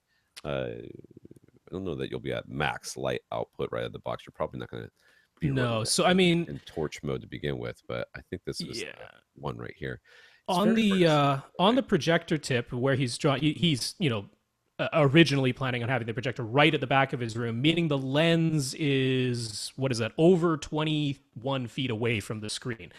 So again, going by projectorcentral.com, any of the projectors you're likely to be looking at, you more or less want that lens somewhere in the range of 16 to 19 feet away from the screen. That gives you some pretty good leeway, and it allows you to position the projector so it's not directly overhead. You can sort of have it in between his two rows. Would actually work out pretty well. Right. Yeah, so his first row is 13 feet from the screen, a little bit over 13 feet, and the second row is like 19, 18, not quite, just shy of 19, 18.9. So I mean, the lens of the projector, I'm saying get the lens of the projector anywhere between 16 and 19 feet away from that screen, and that should work out really well as far as both light output and being able to properly handle that screen size. So it closer than what he had in his plans. Askew with this drawing here. Yeah, something is askew. Where is that going to? Oh, okay, I see. I'm looking at it wrong. All right, so the middle of the seats are 19.3. Yeah. Right, so the speaker positions, I don't have any big concern with that. I mean, generally, I would try to get the tweeters of your surround and surround back speakers about 1.5 to 2 feet above your seated ear level. It more or less looks like he's done that. So he's got like front. What is that? Front or top? It's not top, middle, top, front, top. I can never remember the stupid names of these things. Top front and top rear. That's what he's done for the Atmos top speakers. Rears are so close to the surround back. Yeah. That I really feel like that's not the best option there. Yeah, I was thinking top that too. middles. I would take those and move those forward and call them top middles. So you have top fronts and top middles, or front heights and top middles. Yeah. What I would actually do is forget about the back row for a second. Just focus on the front row as your primary seats. I would actually go directly by the Dolby recommendations and put the top front speakers. I would work out the 45-degree angle, so a 45-degree elevation angle. And I would put speakers in the ceiling at a 45-degree elevation angle in front of me and at a 45-degree elevation angle behind me. And if you work that out in his theater, that's basically going to mean 6 feet in front of his front row and 6 feet behind his front row, which more or less puts the top rear speakers or top middle speakers more or less directly overhead of his rear row. But that's fine. They'll get a cool experience. You can call them whatever you want. I mean, it's easy enough to change the settings inside the AV receiver as to what you call them. And remember, if you have a drop ceiling, you could cut a piece of plywood that fits into your drop ceiling. You mount your speaker on it. And you go, I don't like it there. You pick it up, and you move it to another tile. You drop it into another slot. That's right. Think of how easy that's going to be.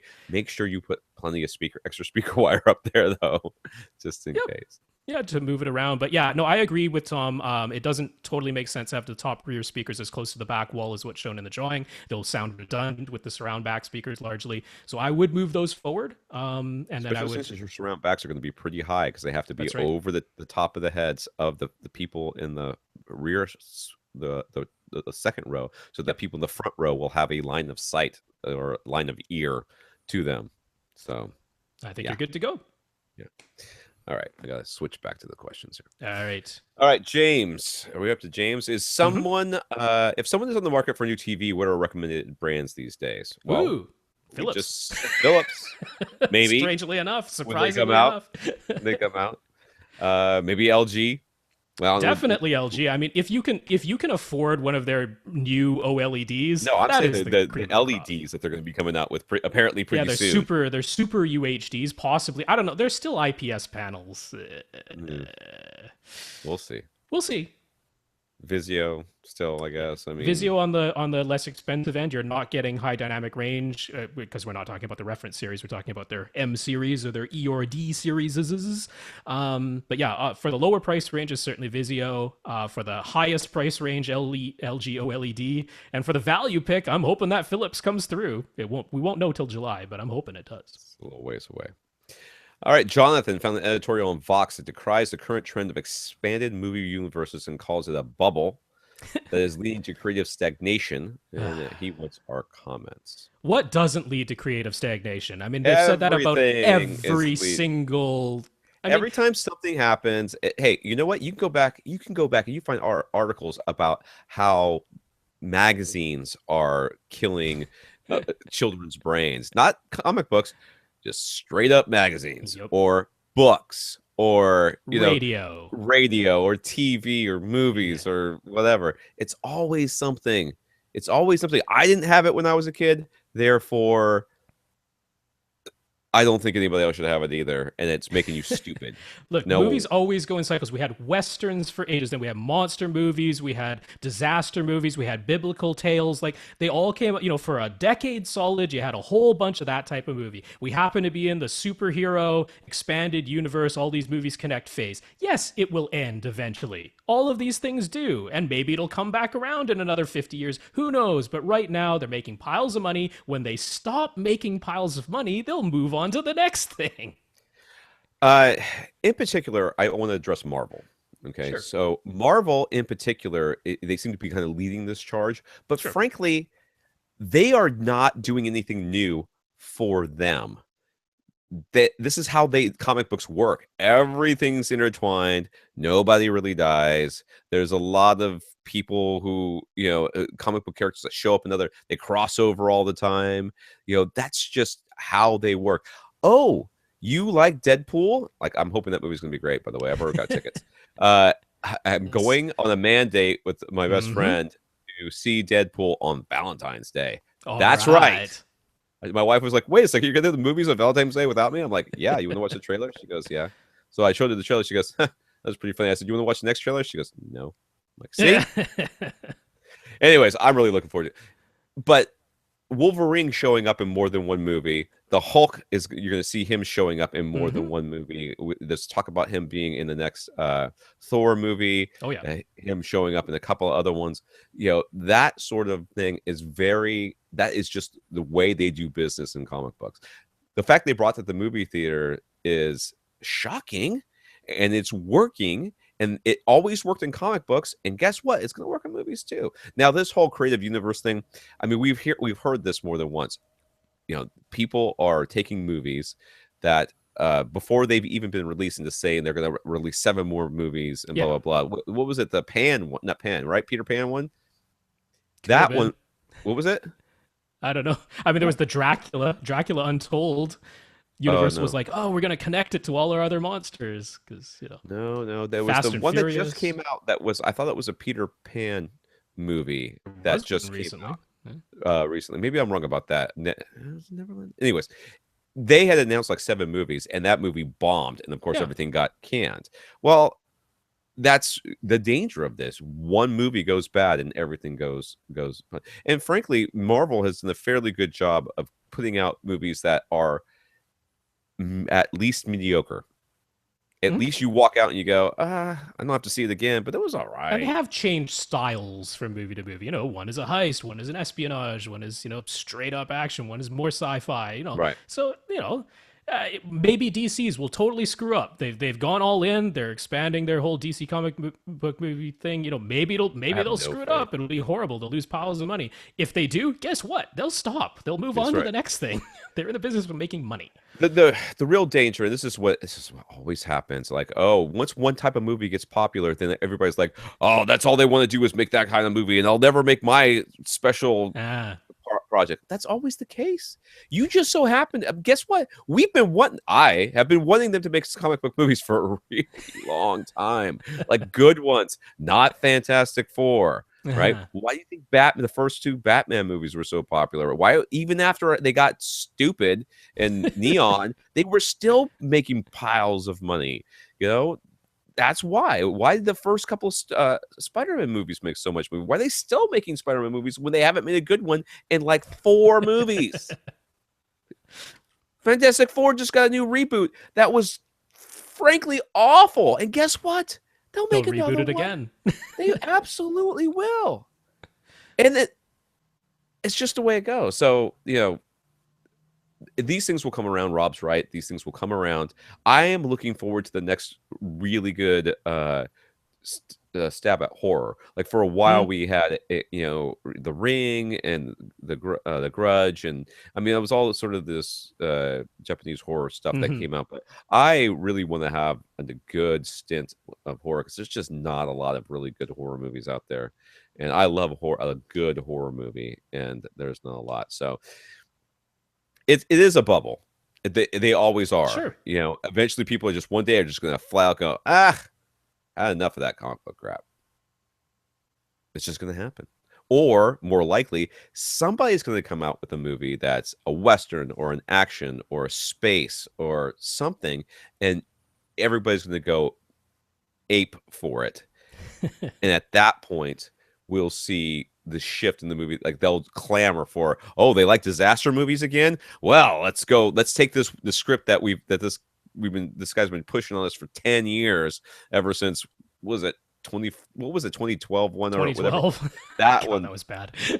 that to me is like the last one that was like we just got sick of it. Now I know we just had the Rock one with the San Andreas Yes, or San whatever, Andreas. Yeah. but I had no interest in seeing that movie. I'm like, I'm over disaster movies.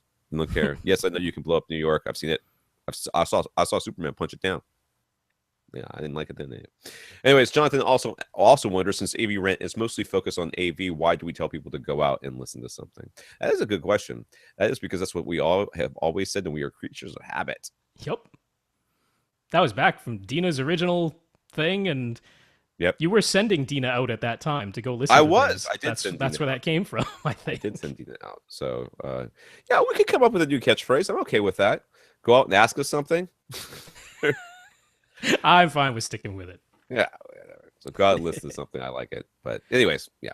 All right. So that was all the questions for last week. It only took us an hour and 17 minutes.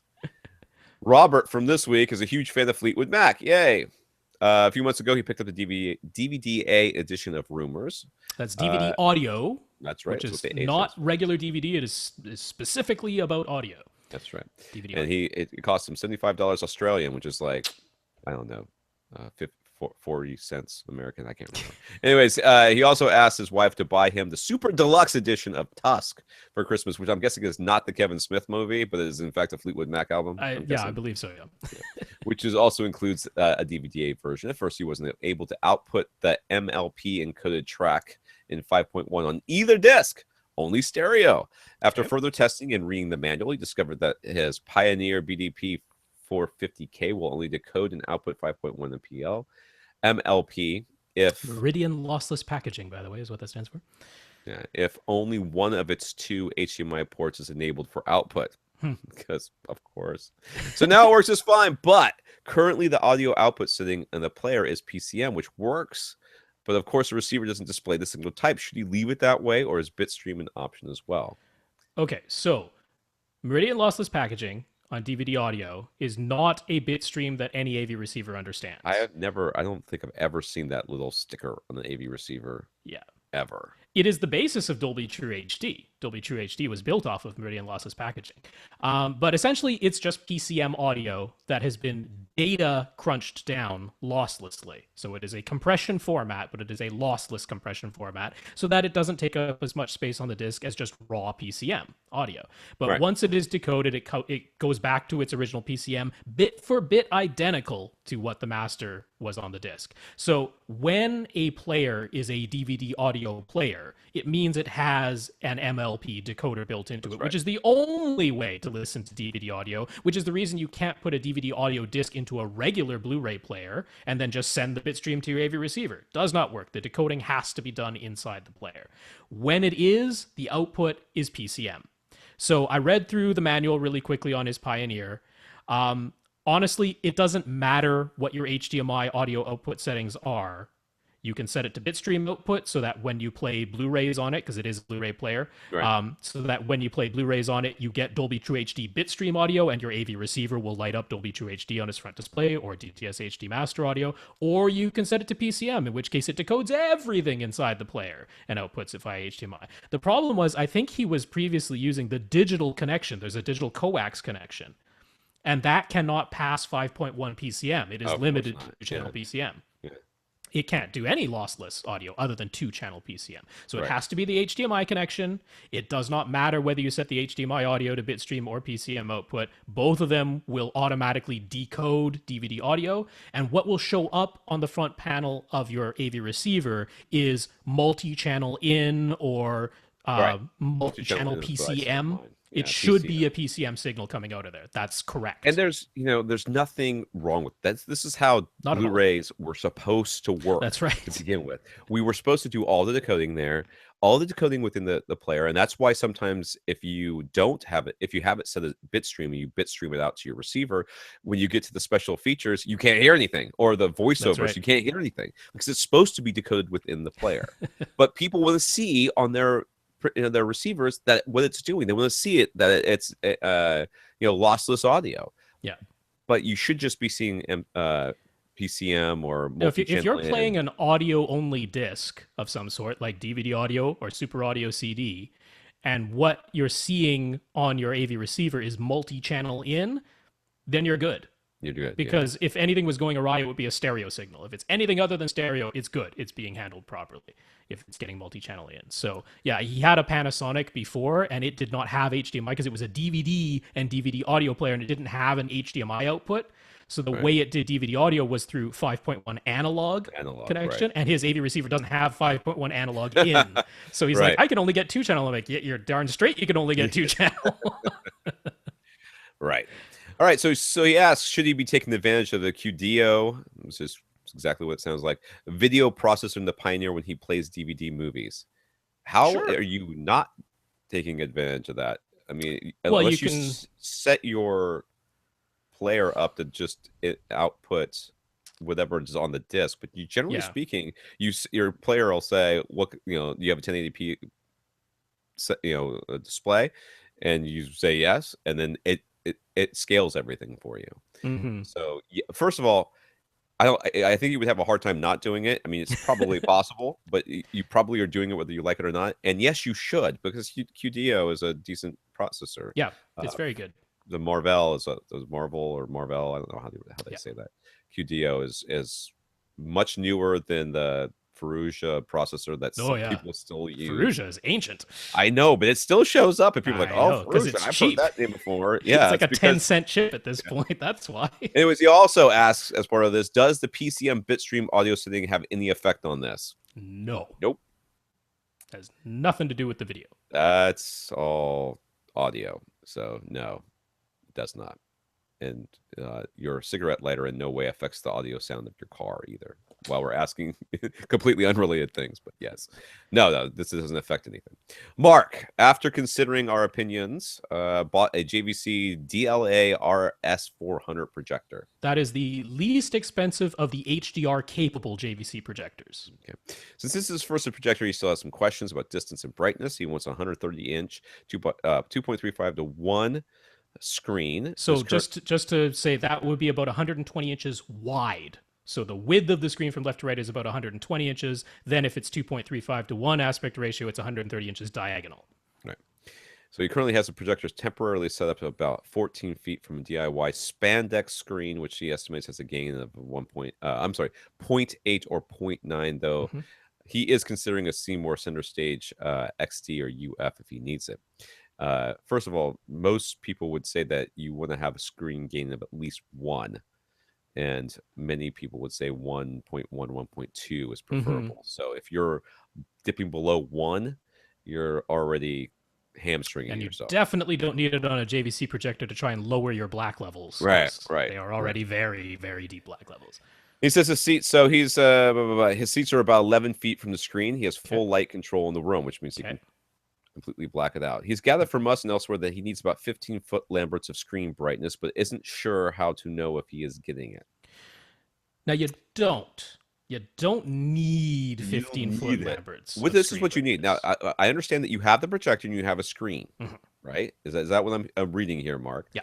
Now, what I would like you to do this. This is a very comprehensive and step. So make sure you get something to write this down with. Lots of steps. Mark, I would like you to set the projector up approximately where it's going to go. If completely on top of a bookshelf or something, or just a ladder. I would like you to put the screen down or set the screen up however you can. I would like you to turn on the projector and let it warm up for a bit. I would then like you to make sure you have the lights off and stuff like that and sit down. And I would like you to play something on that projector. And I would like you to look at it on that screen. And then I would like you to say to yourself, I can see that. Or I cannot see that. If it's B, I cannot see that. Then you need to do something about that. But if you can see it and it doesn't look like it's too dim or too whatever, or if it only looks a little too dim and you think having a screen with a little bit of screen gain will make all the difference, there you go. Now, just for reference, if you go to your commercial movie theater and you go to a regular, like let's say Real D 3D movie, and you look at that, what you're seeing is about 3.5 foot Lamberts. There you go, buddy. That's what's allowed. And most people say, I don't like a lot of 3D movies, not just because of the headaches that some people get and all that stuff, but because they look a bit dim to me. Right. Right? Now, 3.5 foot Lamberts is very dim. Now, they have done the experiments where they showed 3D movies where each eye was getting about 6 foot Lamberts, maybe 6.5. Not quite double the amount of light. And everyone universally said, oh, that looks really good. That looks bright and punchy and it's totally visible. And it looks so much better than the 3.5 foot Lamberts we were getting before. 12 foot Lamberts is the quote unquote standard. That is when you're showing just a pure white screen. They used to have the standard of 14 foot Lamberts when you had a pure white screen with no film in the projector. It was just the bare bulb. And the new digital cinema projectors can get up to as much as 16 foot Lamberts. That's as peak bright as they can get. But you do not need that for it to look okay. Yeah. 12 foot Lamberts looks very nice and bright, especially in a totally black theater, especially when your black levels are really nice and deep, because it's the contrast that our eye responds to. Right. It's not just the pure peak brightness. So I worked it out again using Projector Central, and then you can look up the reviews to see how much light output you actually get in various modes. And from 14 feet away, which is actually about as close as you can put the projector for this width of a screen, you can't really put it any closer. So you're already basically getting maximum light output. If you had a 1.0 gain screen, you'd be getting about 15, 16 foot Lamberts. Oh, you're totally fine. With your 0.9 or 0.8, you're maybe down closer to about 12, 13 foot Lamberts, but you are fine. Yeah. So working it out from how many lumens we know this projector can output and how close it is to the screen, you're definitely fine. You probably have more light than you need. Yeah, and I was being a little flippant before, and I apologize for that. But honestly, realistically, if we were worrying about this before you bought something, mm-hmm. I would say we would do what Rob just did. But honestly, you've got the gear, you just set it up. And yes, you go through and you make sure you set the settings to not torch mode, to normal, to theater, or whatever they have setting on there, and mm-hmm. you can do a little research to figure out what those are, or you can just look at it and go, that looks okay. Yeah. But honestly, just turn it on and take a look at it, and then don't worry about it. A lot of people get wrapped up in these numbers, like I need to make sure I'm getting exactly what I'm supposed to be getting.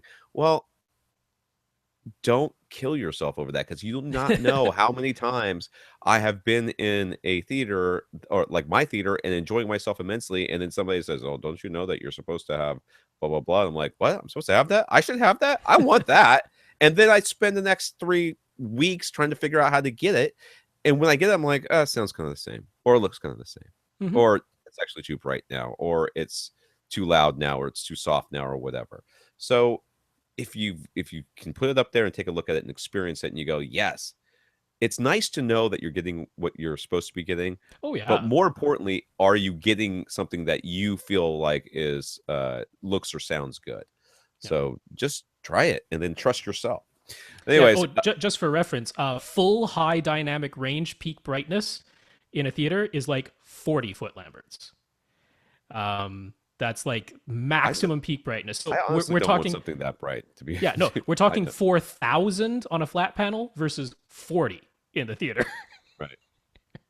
Or well, sorry, that's nits, so I'd have to convert that. Nits, It's right. like 4,000 nits, but no, like 40 foot lamberts is like 100 nits. Right. So, anyways, he bought an inexpensive light meter, but doesn't know how to get it to the correct measurement. Use it to get the correct measurement in order to test this. Now, we've already kind of told you what it is that you're going to get, but he's Yeah, got that's this good light for meter here confirmation. bought from Amazon for like $40. It looks like. At least Yeah, that's how it's a lux meter. So the way that you could do this, it's going to be a bit tricky to ever figure out how much light is coming off of the screen, which would be the luminance. But you can definitely figure out the illuminance. So what you would do is you would take the little meter that you have, your lux meter, you'd go right up to your screen, but you would hold it with the little white sensor facing the projector. Not facing the screen, but facing the projector. So you're getting the direct light that's coming out of the projector, hitting the sensor, but you're doing so right up at the screen.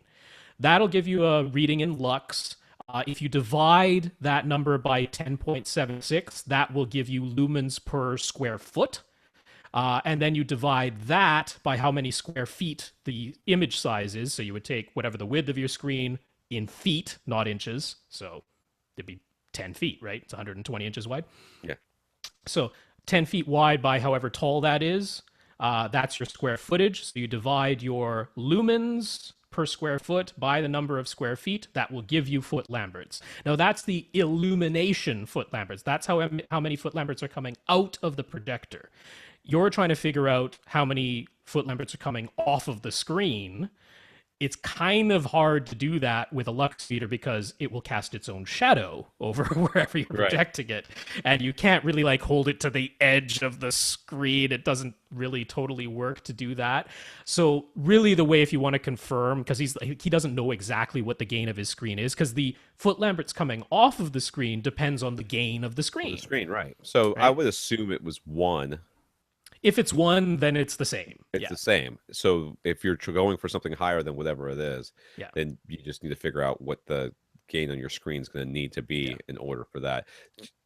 Chances are you're going to find yourself well within the way above what you need Yeah. But range. the way you would do it is you would the honestly the easiest way would be to get something like, if you go over to Calman software and Right. you get one of their meters, because those Yes. meters you can either aim at the projector or you can aim it at the screen. It will take a light reading and it will tell you how many foot lamberts it's getting. And then you would be able to work out the gain, or if you already know the gain, you just multiply the illumination foot lamberts, the one that's coming directly from the projector. You just multiply that by the gain. So like if you have a 0.8 gain screen, then what's coming off the screen is dimmer than what the projector is sending out. If you have a positive gain screen, 1.1, 1.2, then it's going to be a little bit higher. But basically, if you just hold that lux meter right up against your screen facing the projector, you get a pretty good idea. Yeah, so he's asked a bunch of other questions here, but I'm gonna skip them because we kind of answered them already. Yeah, yeah. But given that the bulb is new and will deteriorate over time, should he aim for greater than 15 foot lamberts, and if so, what value? You should be aiming for maximum contrast and most accurate color. Mhm.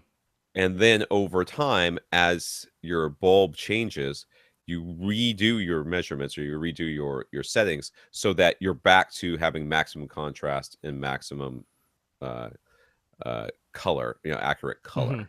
So, I mean, basically, what most professional calibrators do is about once a year they recalibrate their projector. Mm-hmm.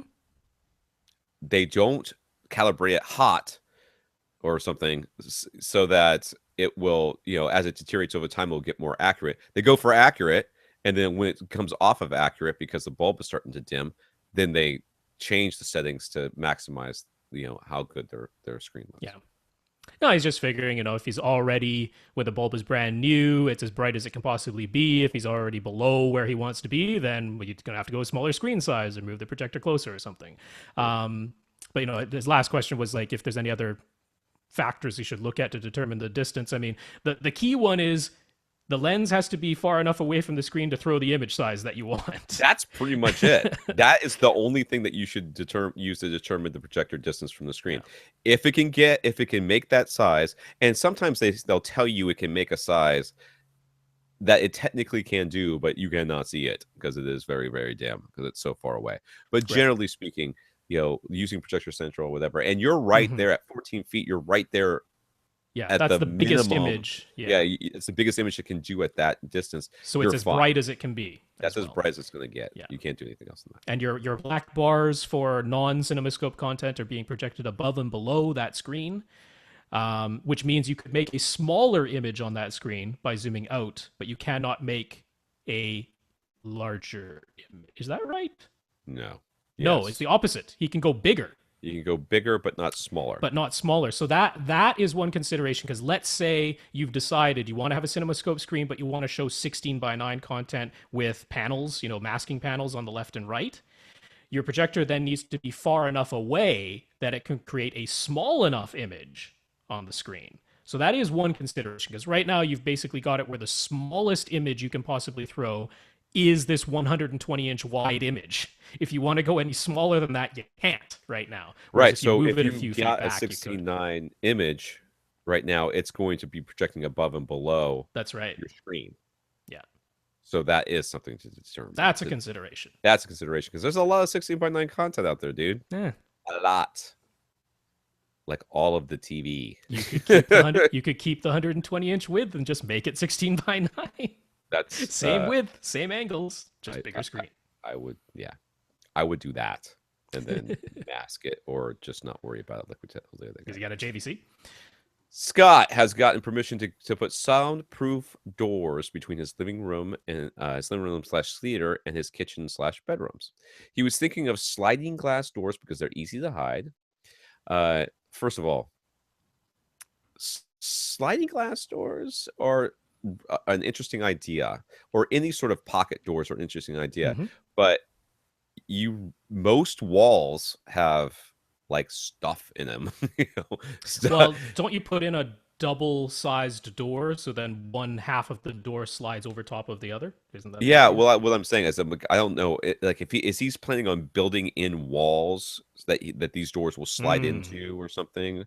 Because if he's got existing walls, like I've had openings to my home theater / living room in Jacksonville, and I really wanted to put pocket doors in them, but there was outlets already there. And on one side there was an outlet, on the other side there was like an air intake for the AC. There was just no moving that stuff.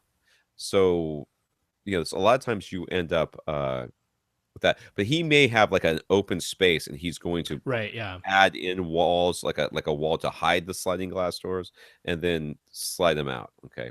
Or something like that. Anyways, he knows that glass is a reflective surface, which is normally bad for sound, but he found a company called Soundproof Windows Inc. and is curious to know if they are full of crap or not. Alternatively, do we have any other recommendations for use in this case? Now, these people seem to be selling these sliding glass doors to like music studios. Yeah, like recording studios. Yeah. So as far as them being full of crap, I'm guessing no. I'm guessing their stuff works. Now, that's only for soundproofing, only from keeping the sound from getting out of that door. It does not fix anything else it could get out of, like outlets or holes in your walls or gaps in your drywall and stuff like that, or just physically traveling through the structure of your house. But that is also, just because they're soundproof doesn't mean that inside your home theater they're not going to be doing horrible, horrible things like reflecting sound around like crazy. The things I would be worried about, if with a sliding glass door or any kind of door, is vibrations, And that would be something I would have to ask these Soundproof Window Inc. peoples about with their sliding glass doors. Do I have to worry about them vibrating with a subwoofer hitting sub I mean, if 20 they're hertz? designed for recording studios, I you would would think think they that's would be. part of the design. Yeah. I would think the answer to that question would be you don't have to worry about this. And That's much one of like the an things. exterior patio door, like these are, I think these are the triple paned with the vacuum in one side and the Yeah. argon in the other, right? Yep. I mean, those are pretty darn soundproof. That's what They you put are. in like a high end apartment building where Mhm. people do care about whether they can hear the street noise below them. That's exactly what you need. You can have a very nice soundproof door with glass. It just has to be designed correctly. I don't know anything about this particular company. I have no I don't either. experience with them. Could they be charlatans? Sure, it's possible. But the idea of Website soundproof looks nice. glass doors is definitely not full of crap. That is exactly what you use. Yeah. So yeah, as long as they're making decent soundproof glass doors, it is absolutely a product that exists and works well. I would be asking them about how, I would first of all make sure that it's even something you can have installed in your air Hmm. in your space. I would of course be worried about price. I'd also be worried about whether or not they rattle, or Yeah, would have to worry about them rattling with a lot of base energy in the room. And then I would want them to tell me where I can go see their stuff and sure. experience their stuff. Yeah. And I would pack a subwoofer in my car with me. Yeah, and as far as worrying about, having a large flat acoustically reflective surface, you're only worried about inside your theater. I'm assuming you're not Yes. super worried about your kitchen or the bedroom on the No. other side. If you need to, you get an acoustic panel on a stand and you move it in front of there when you're doing critical listening. Done. Geek sells stands for I all of bet that's their not going to be acoustic an option. panels. I think the idea of this whole thing is that they can see out while things are the Yeah. home theater's going. No, I'm And saying, so I'm just saying there's a possibility. You don't have to yeah, permanently hang an acoustic panel. You could put it on a stand and move it back and forth when you need I it. agree. And you could put curtains up there and then Yeah. then close the curtains Yeah. to black the whole area out or whatever. Gick does have those stands. I think do they have some on casters too? If not, I'm pretty sure that's something that could be done. I haven't noticed So that at Gig, but I'm sure. Yeah, I mean, you could I'm you could sure do you that could take their yourself. stand and one of their stands and add casters to it Yeah, just so you could roll it around. those panels Again, aren't that heavy. I move mine around all the time. So so yeah, they're not. So do we have any other recommendations for this use case? Um, no. yeah, I mean, like if you're not building an airlock, which obviously you're not, your next most soundproof choice is an exterior basement door with weatherproofing all around it, weather stripping all around it. But if you want a door you can see through to not cut out sidelines and have a nice design in your house, this seems like a great idea. I A mean, unless you want recording something studio door. more permanent and just putting like French doors with Mhm. other wall like structures around it. But I like the idea of the sliding glass door. To be Me honest too. with you, I like Yeah, it. I think that'd be sexy as hell. yeah. It would definitely be unique, and it would. I think it would be. I think it'd be interesting. So, Yeah. there was testimonials on that website too, and you can take those with a grain of salt. But somebody specifically said, we want to watch TV and we have teenagers and they're always getting fussed at for being too loud while we're trying to watch TV. We install these doors, now we close them and everybody's happy. I'm like, you're terrible parents, but yes, I guess that works. All right, Infinite Gary. After we mentioned last week that the microphone for any audio setup program, in Gary's case, EmoQ, ought to have at least 1 foot of space all around it, Gary replied they had balanced the mic on the backrest of his seat, so perhaps that was the cause of his strange distance face and crossover settings. And he asked, "What do we recommend using to hold the microphone?" Well, I've got a microphone holder right here, which I do not use, but I have Oh. used in the past. It is usable. I Mhm. do not use it, but it is usable. What I do is I have a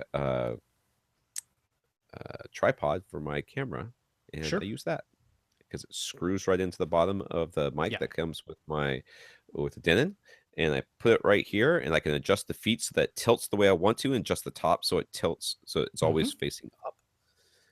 Directly up, and it gives me all the flexibility I need.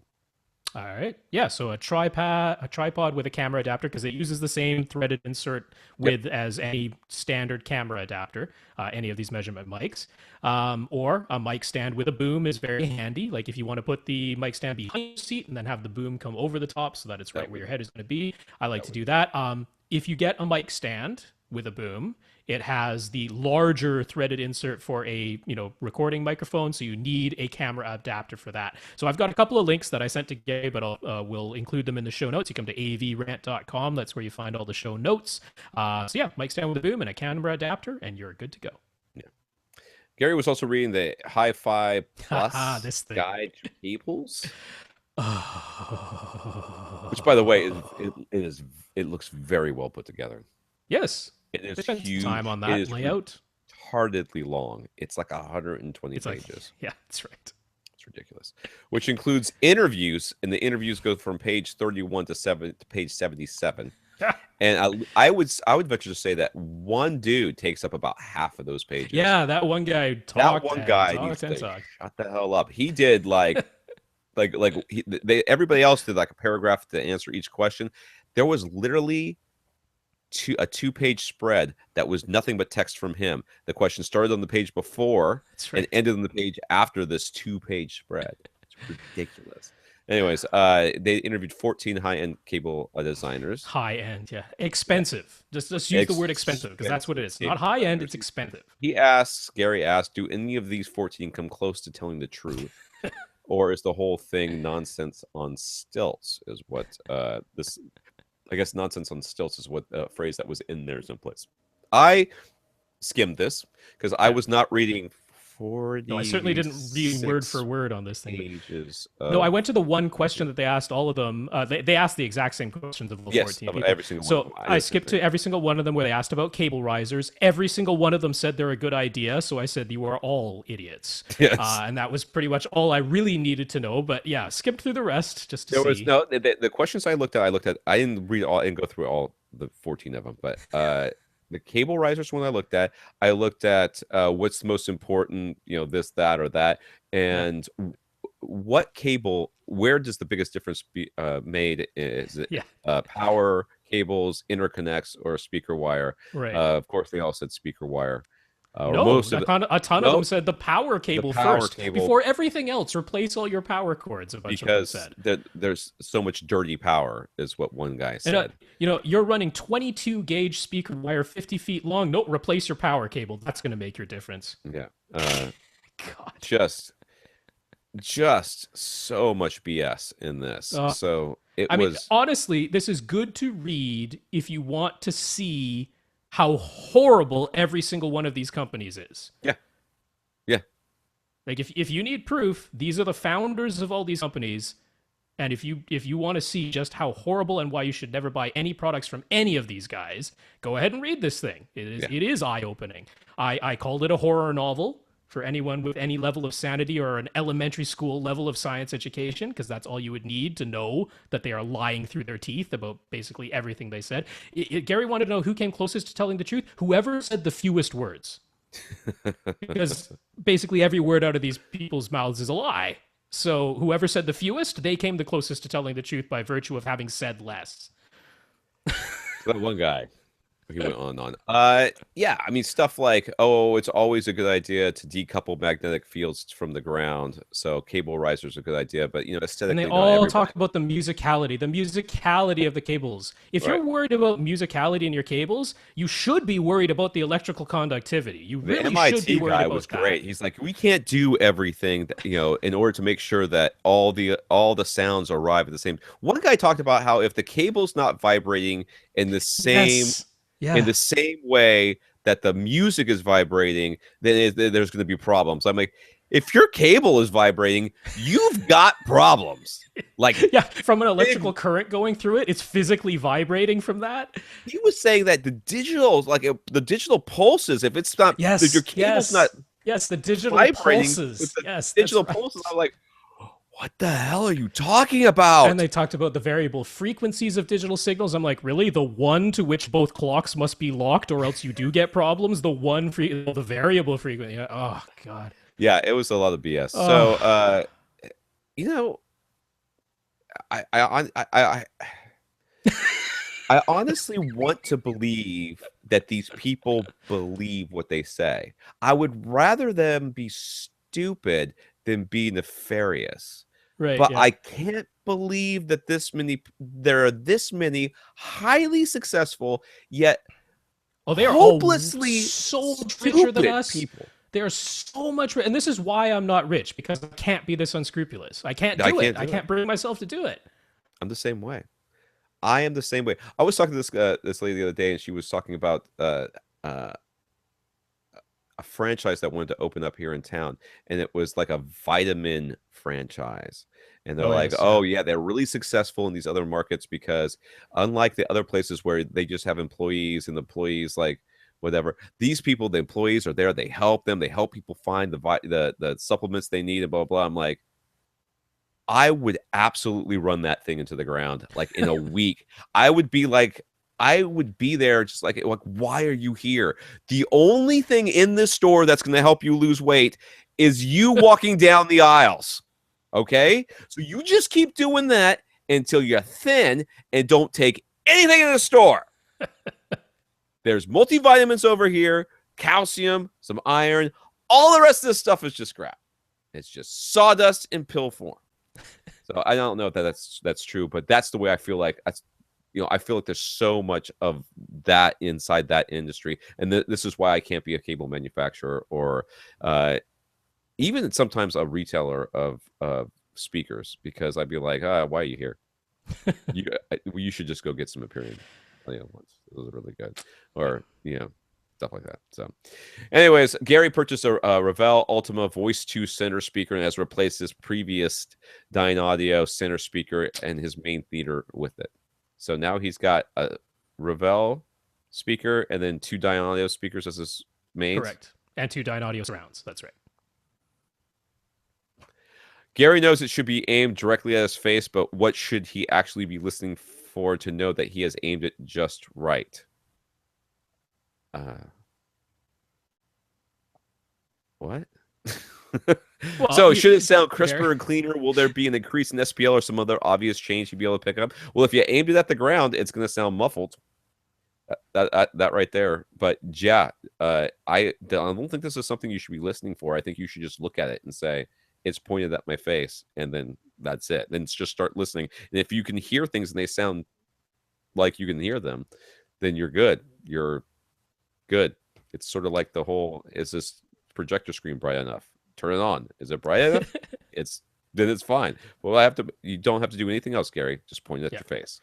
Generally what I do, I mean, this works for whether it's toe in for your left and right speakers or whether it's the tilt of the center speaker. What I'll normally do is I'll put some pink noise on. You can just use the test tone that comes out of your AV receiver when you're setting the speaker channel levels, right? So it'll play pink noise. I put that on. I go right up close to the speaker. I get within a foot of the speaker, and I get myself in line with the tweeter, and then I move myself around left and right, up and down, and I listen to that pink noise, because you can hear pretty easily when the tone of that pink noise changes once you get far enough off angle, either vertically or horizontally, right? Off axis, yeah. So I start, dead center right in front of it, and then I move up and down, left and right. Then, I try to walk myself back while retaining that same tone in the pink noise. And I know that I have basically a cone, some sort of conical type shape of sound, where if I stay within that sort of cone, then that pink noise will retain its same timbre and tone. As long as you're within that cone, you're good to go. So if it's pointing straight at your face, you're essentially on axis. There's really nothing else to worry about. Yeah, that's what I'm saying. So yeah, you can do everything he just said, or you could just point at your face, and you're basically at the same. You're going to get to the same place. So yeah, I, as a professional, semi-professional reviewer of things, I have never ever done what Rob just talked about. I just pointed at my face, and I'm good. And if I notice by moving around that there's some differences, then you will notice it, and the timbre of the voices will change, something else will change, and that makes it sound different, and it's very unusual. It's literally never happened. I have noticed bad center channels. I've noticed good center channels, and they have never changed significantly while I am within the normal realm of where I should be sitting. Mm-hmm. If I lie down or put my ear on the one ear on the couch, or if I change to a seat way at the side, of course I hear a difference, but that's it. Gary also notes that he discovered the extremely glossy finish of the voice shoe resulted in light from the screen reflecting off the top. He solved this issue by laying the black floor bag used for shipping on top. Okay. Again, that's just one of the things that doesn't bother me. I've got glossy speakers. I'm with Gary. I notice it. I do see the reflection every once in a while, but it never bothers me during actual playback. Never does. HG Audio Nut, who's a commenter on avrant.com, just bought a Samsung JS9000 SUHD TV with My Passport Cinema and has been going crazy trying to get HD audio out the TV to his receiver using HDMI ARC with no luck. What's the point of Avidity, UHD, or HDR if you have to live with non-HD audio? That's exactly what I was crying about. Yep.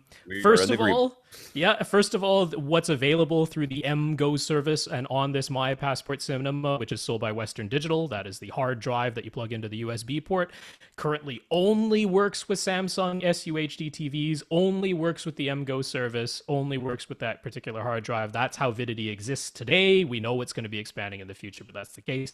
Anyway, what's on the files themselves is not lossy audio to begin with.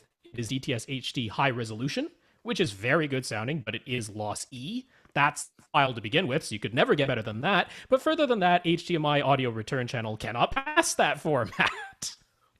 So the best you're going to get is DTS or resampled Dolby Digital Plus, which is possible to get through there. But the base you're basically going to get is DTS. So yeah, I have been bemoaning that as well. Avidity says there's nothing on their end from a technical standpoint that prevents it. But yeah, the way it is right now, it sucks. Yep. So the idea here is that eventually Avidity will be available in something that is not a TV, like an Ultra HD Blu-ray player, or something like that, and then you will be able to experience that. So that's the hope. That's the hope. But when they launch with something so crappy like that, you're just Voodoo right now has the best downloadable quality, and it is still Dolby Digital Plus, but it is Dolby Digital Plus with Atmos. But that's I can't remember my Voodoo password. And it's driving me nuts because I want to stream it every once in a while because I've got a bunch of movies on there and I've never ever used it ever. And I could. I so want to try to get to Bill tonight, but I don't know if we can. All right, let's see. Try. Andy is living in an apartment where he cannot permanently mount speakers on his walls or ceiling. His theater is 20 by 14 by 9. He's happy with his current gear. His receiver is Onkyo TX-NR1010, has not caught on fire yet. His Blu-ray player is an Oppo BDP-103. He's got a 4th generation Apple TV. He's got a Roku 4, keeping up with the 4 whole thing. Mm-hmm. Speakers are Klipsch reference home theater system. It's a 2 RF 711. Is that what that is? I think it's 7.2. 7.2 towers. Yeah. He's got it must be 2. They're just real close. He's got an RC64-2 center and 2 RS62-2 surrounds. Yeah. His subwoofer is an SVS PB2000, which was based on our recommendation, so yay on that. And he's got an older Panasonic 15-inch plasma, which probably still looks better than most of the other LCDs that are out there right now. But he's got to upgrade out of this, and he figures he'll replace most of his system as the Ultra HD gear becomes available and more affordable with the OLED or UHD Oppo, UHD streaming, etc. Does not plan to replace his speaker, so this makes sense to upgrade to Atmos. You need to buy a new receiver, and since he can't put speakers on the ceiling, he's considering the Klipsch blah blah blah up-firing modules, which matches existing Klipsch speakers. It could sit directly on top of his towers. So, do we have any thoughts or recommendations on that? Well, we know we're gonna say get a second sub before. Well, there's that. If you didn't know that was coming. You, sir, have not been listening to this podcast for long enough. Yes, you need a second sub. Let's just start off there. All right. So he lives in an apartment, so I wonder how often he gets a really good use out of that sub. Yeah. But honestly, the thing we've talked about, the second sub has nothing to do with playing louder. It has everything to do with playing more evenly and reducing standing waves, which can actually bother your neighbors less than a single sub. That's the very counterintuitive part to it, but the awesome part to it. Yeah. Having two subs can actually sometimes help on that front. I don't know. I mean, I think I would go with that. there is the Ultra HD player that's out now. If you really have upgrade IS and money to burn, you Right. could be looking at that. We don't necessarily recommend that player right now, but you could And I mean, get it. keep the Philips TV in mind in July. If it turns out to be good, that's going Yeah. to be a reasonably affordable upgrade. It'll be a big upgrade. Yeah. Huh. Now, I The did want to say, Atmos? yeah, I mean, I've only heard in person 3 upward firing things. I've heard the Pioneer Elites, which are built into their speakers. I've heard the Onkyos in like a Best Buy, which was not a good room or setup, but I don't expect those to be very good anyway. Right. And I've heard these Klipsch. Those were the most recent ones that I've heard. And of those 3, the Klipsch were by far the best upward firing ones that I heard by like a sizable margin. It was in a Magnolia section inside of a Best Buy, but they had them set up on some Klipsch speakers.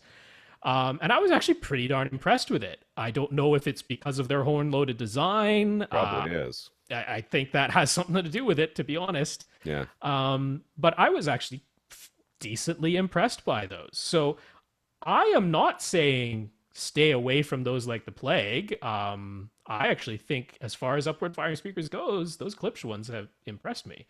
So Okay. maybe, Maybe.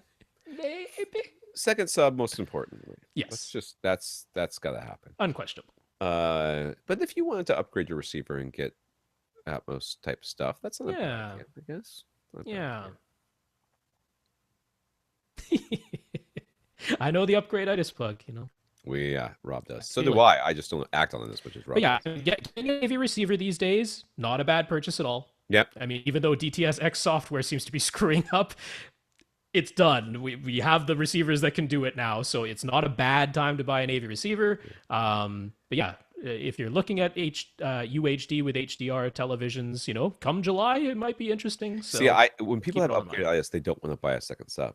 They want to buy something new, like Right. Yes. totally new. Yeah. Change the experience. So if that's really what you want, I think that you could do that. You can get a new receiver, and then the Marantz, Mhm. preferably with Or a Yamaha. The Yamahas or are a good too. Yamaha, but make sure you get the good whatever the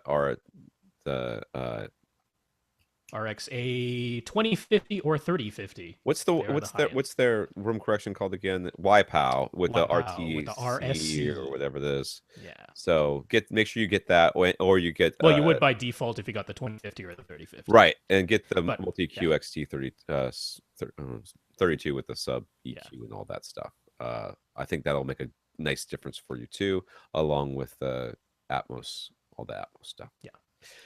Jason has said many times that when level matching speakers, you should set the speaker level so that they read 75 dB on an SPL meter, but he's never understood why. Ah.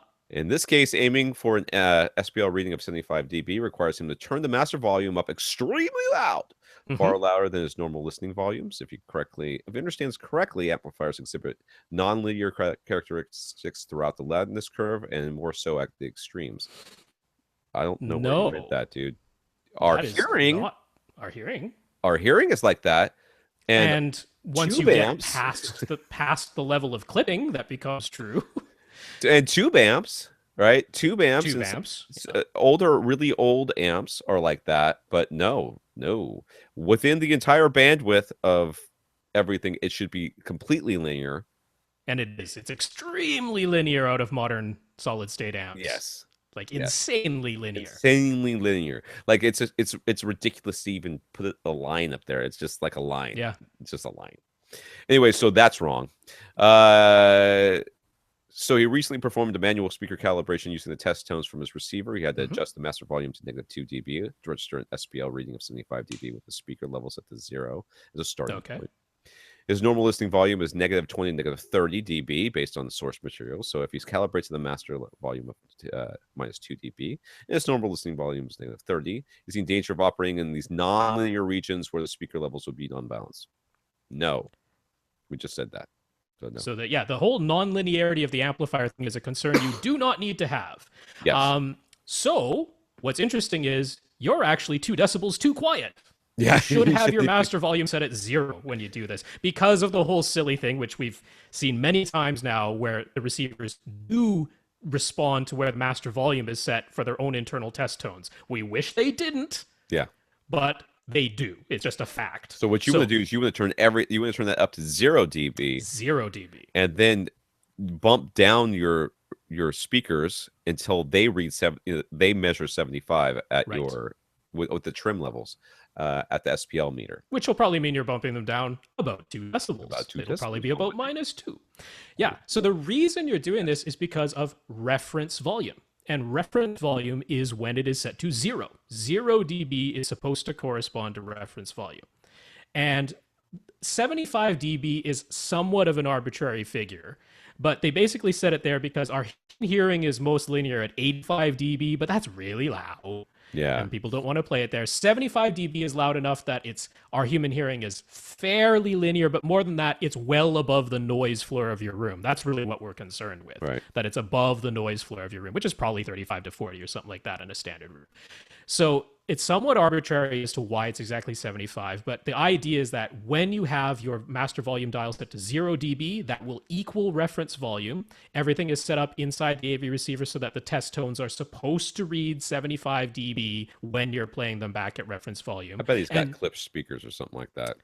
It could be. It doesn't have to be. It doesn't have to be. He's got something efficient, though. Or he's sitting awfully close to him, one or the other. Normally efficient speakers at -2, that could be totally. But what that lets you do is when you then set your dial to -20 or -30 when you're listening to normal content, which is totally normal, by the way. Almost everyone does. Mine too.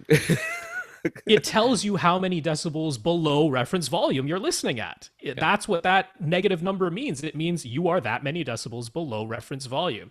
Then you can apply something like Odyssey Dynamic EQ or Yamaha's Y-POW volume. And what that does is it says, aha, you are 20 or 30 decibels below reference volume. That means bass that you should have been able to hear might now be inaudible because we are crummy at hearing bass. And if it gets below about 65 dB, we don't hear it at all, even though it's 65 dB. We can totally hear mid-range and treble at that loudness. So something like Odyssey Dynamic EQ or Y-POW volume, it applies EQ and it adjusts the output so that everything is still audible. It's perceptually linear as opposed to genuinely linear because our hearing is not linear. But you having to turn it up to -2 to register 75 dB, you turn it up 2 more. 2 more. All right. I did not realize how late it had gotten, so we are stopping. Bill. Okay. Well, poor Bill with his hums. Sorry, Bill. I'll have to email him back. Yeah. Bill, Steve, Toby, Ken, Jack, holy moly, Joseph. All right, all these people. If your name was on that list and you did not question us on 2-8, then that means you didn't send your question again. That is all the people that we will be dealing with next week. Once again, thank Galen for his donation. Yes, thank you, Galen. It's very much appreciated. We want to not thank that other guy about Facebook. And that was David. No, we're not thanking him. Okay. Sorry, David. No thanks for you. All right. But thanks. Question answered. If you want to get your questions answered, you go to email us at rob@avrant.com, tom@avrant.com, and question@avrant.com. Go to the website, www.avrant.com, where you can click on the Buy Us a Cup of Coffee link to leave a donation. Facebook.com/avrantpodcast is our Facebook page. At First Reflect for Rob, where you can feel free to talk all about So you think you could dance. Uh-huh. Just not anywhere else. Or at AVRant_Tom for me, and at Austin, TEN Pond for our producer, Austin, who also has a podcast. Mm-hmm. So we watch movies. It's a podcast about how to best navigate the problems of getting something from where you are to where you want it to be through the U.S. Postal Service. Ooh. Yes. All right. It's getting tougher every day. Size packages, making sure that things are delivered on the exact day, how different ratings of different postal locations and how fast things go through there. I think they have a forum where you can go on there and complain specifically about people at your postal service so that other people will know, hey, if you're going to drop off your package, don't drop it off with the guy with only one eye because he doesn't do that sort of thing. Yeah, it's really weird podcast. We watch movies. Who would have thunk? Who would have thunk it? I know. Not very good at naming podcasts, but apparently they're real good at picking on the Postal Service. I don't know about that. All right, for AV Rant, I'm Tom Andring. And I'm Rob H. Now go out and listen to something. Because we told you to. That's why. Okay. The after party will begin shortly. Bye.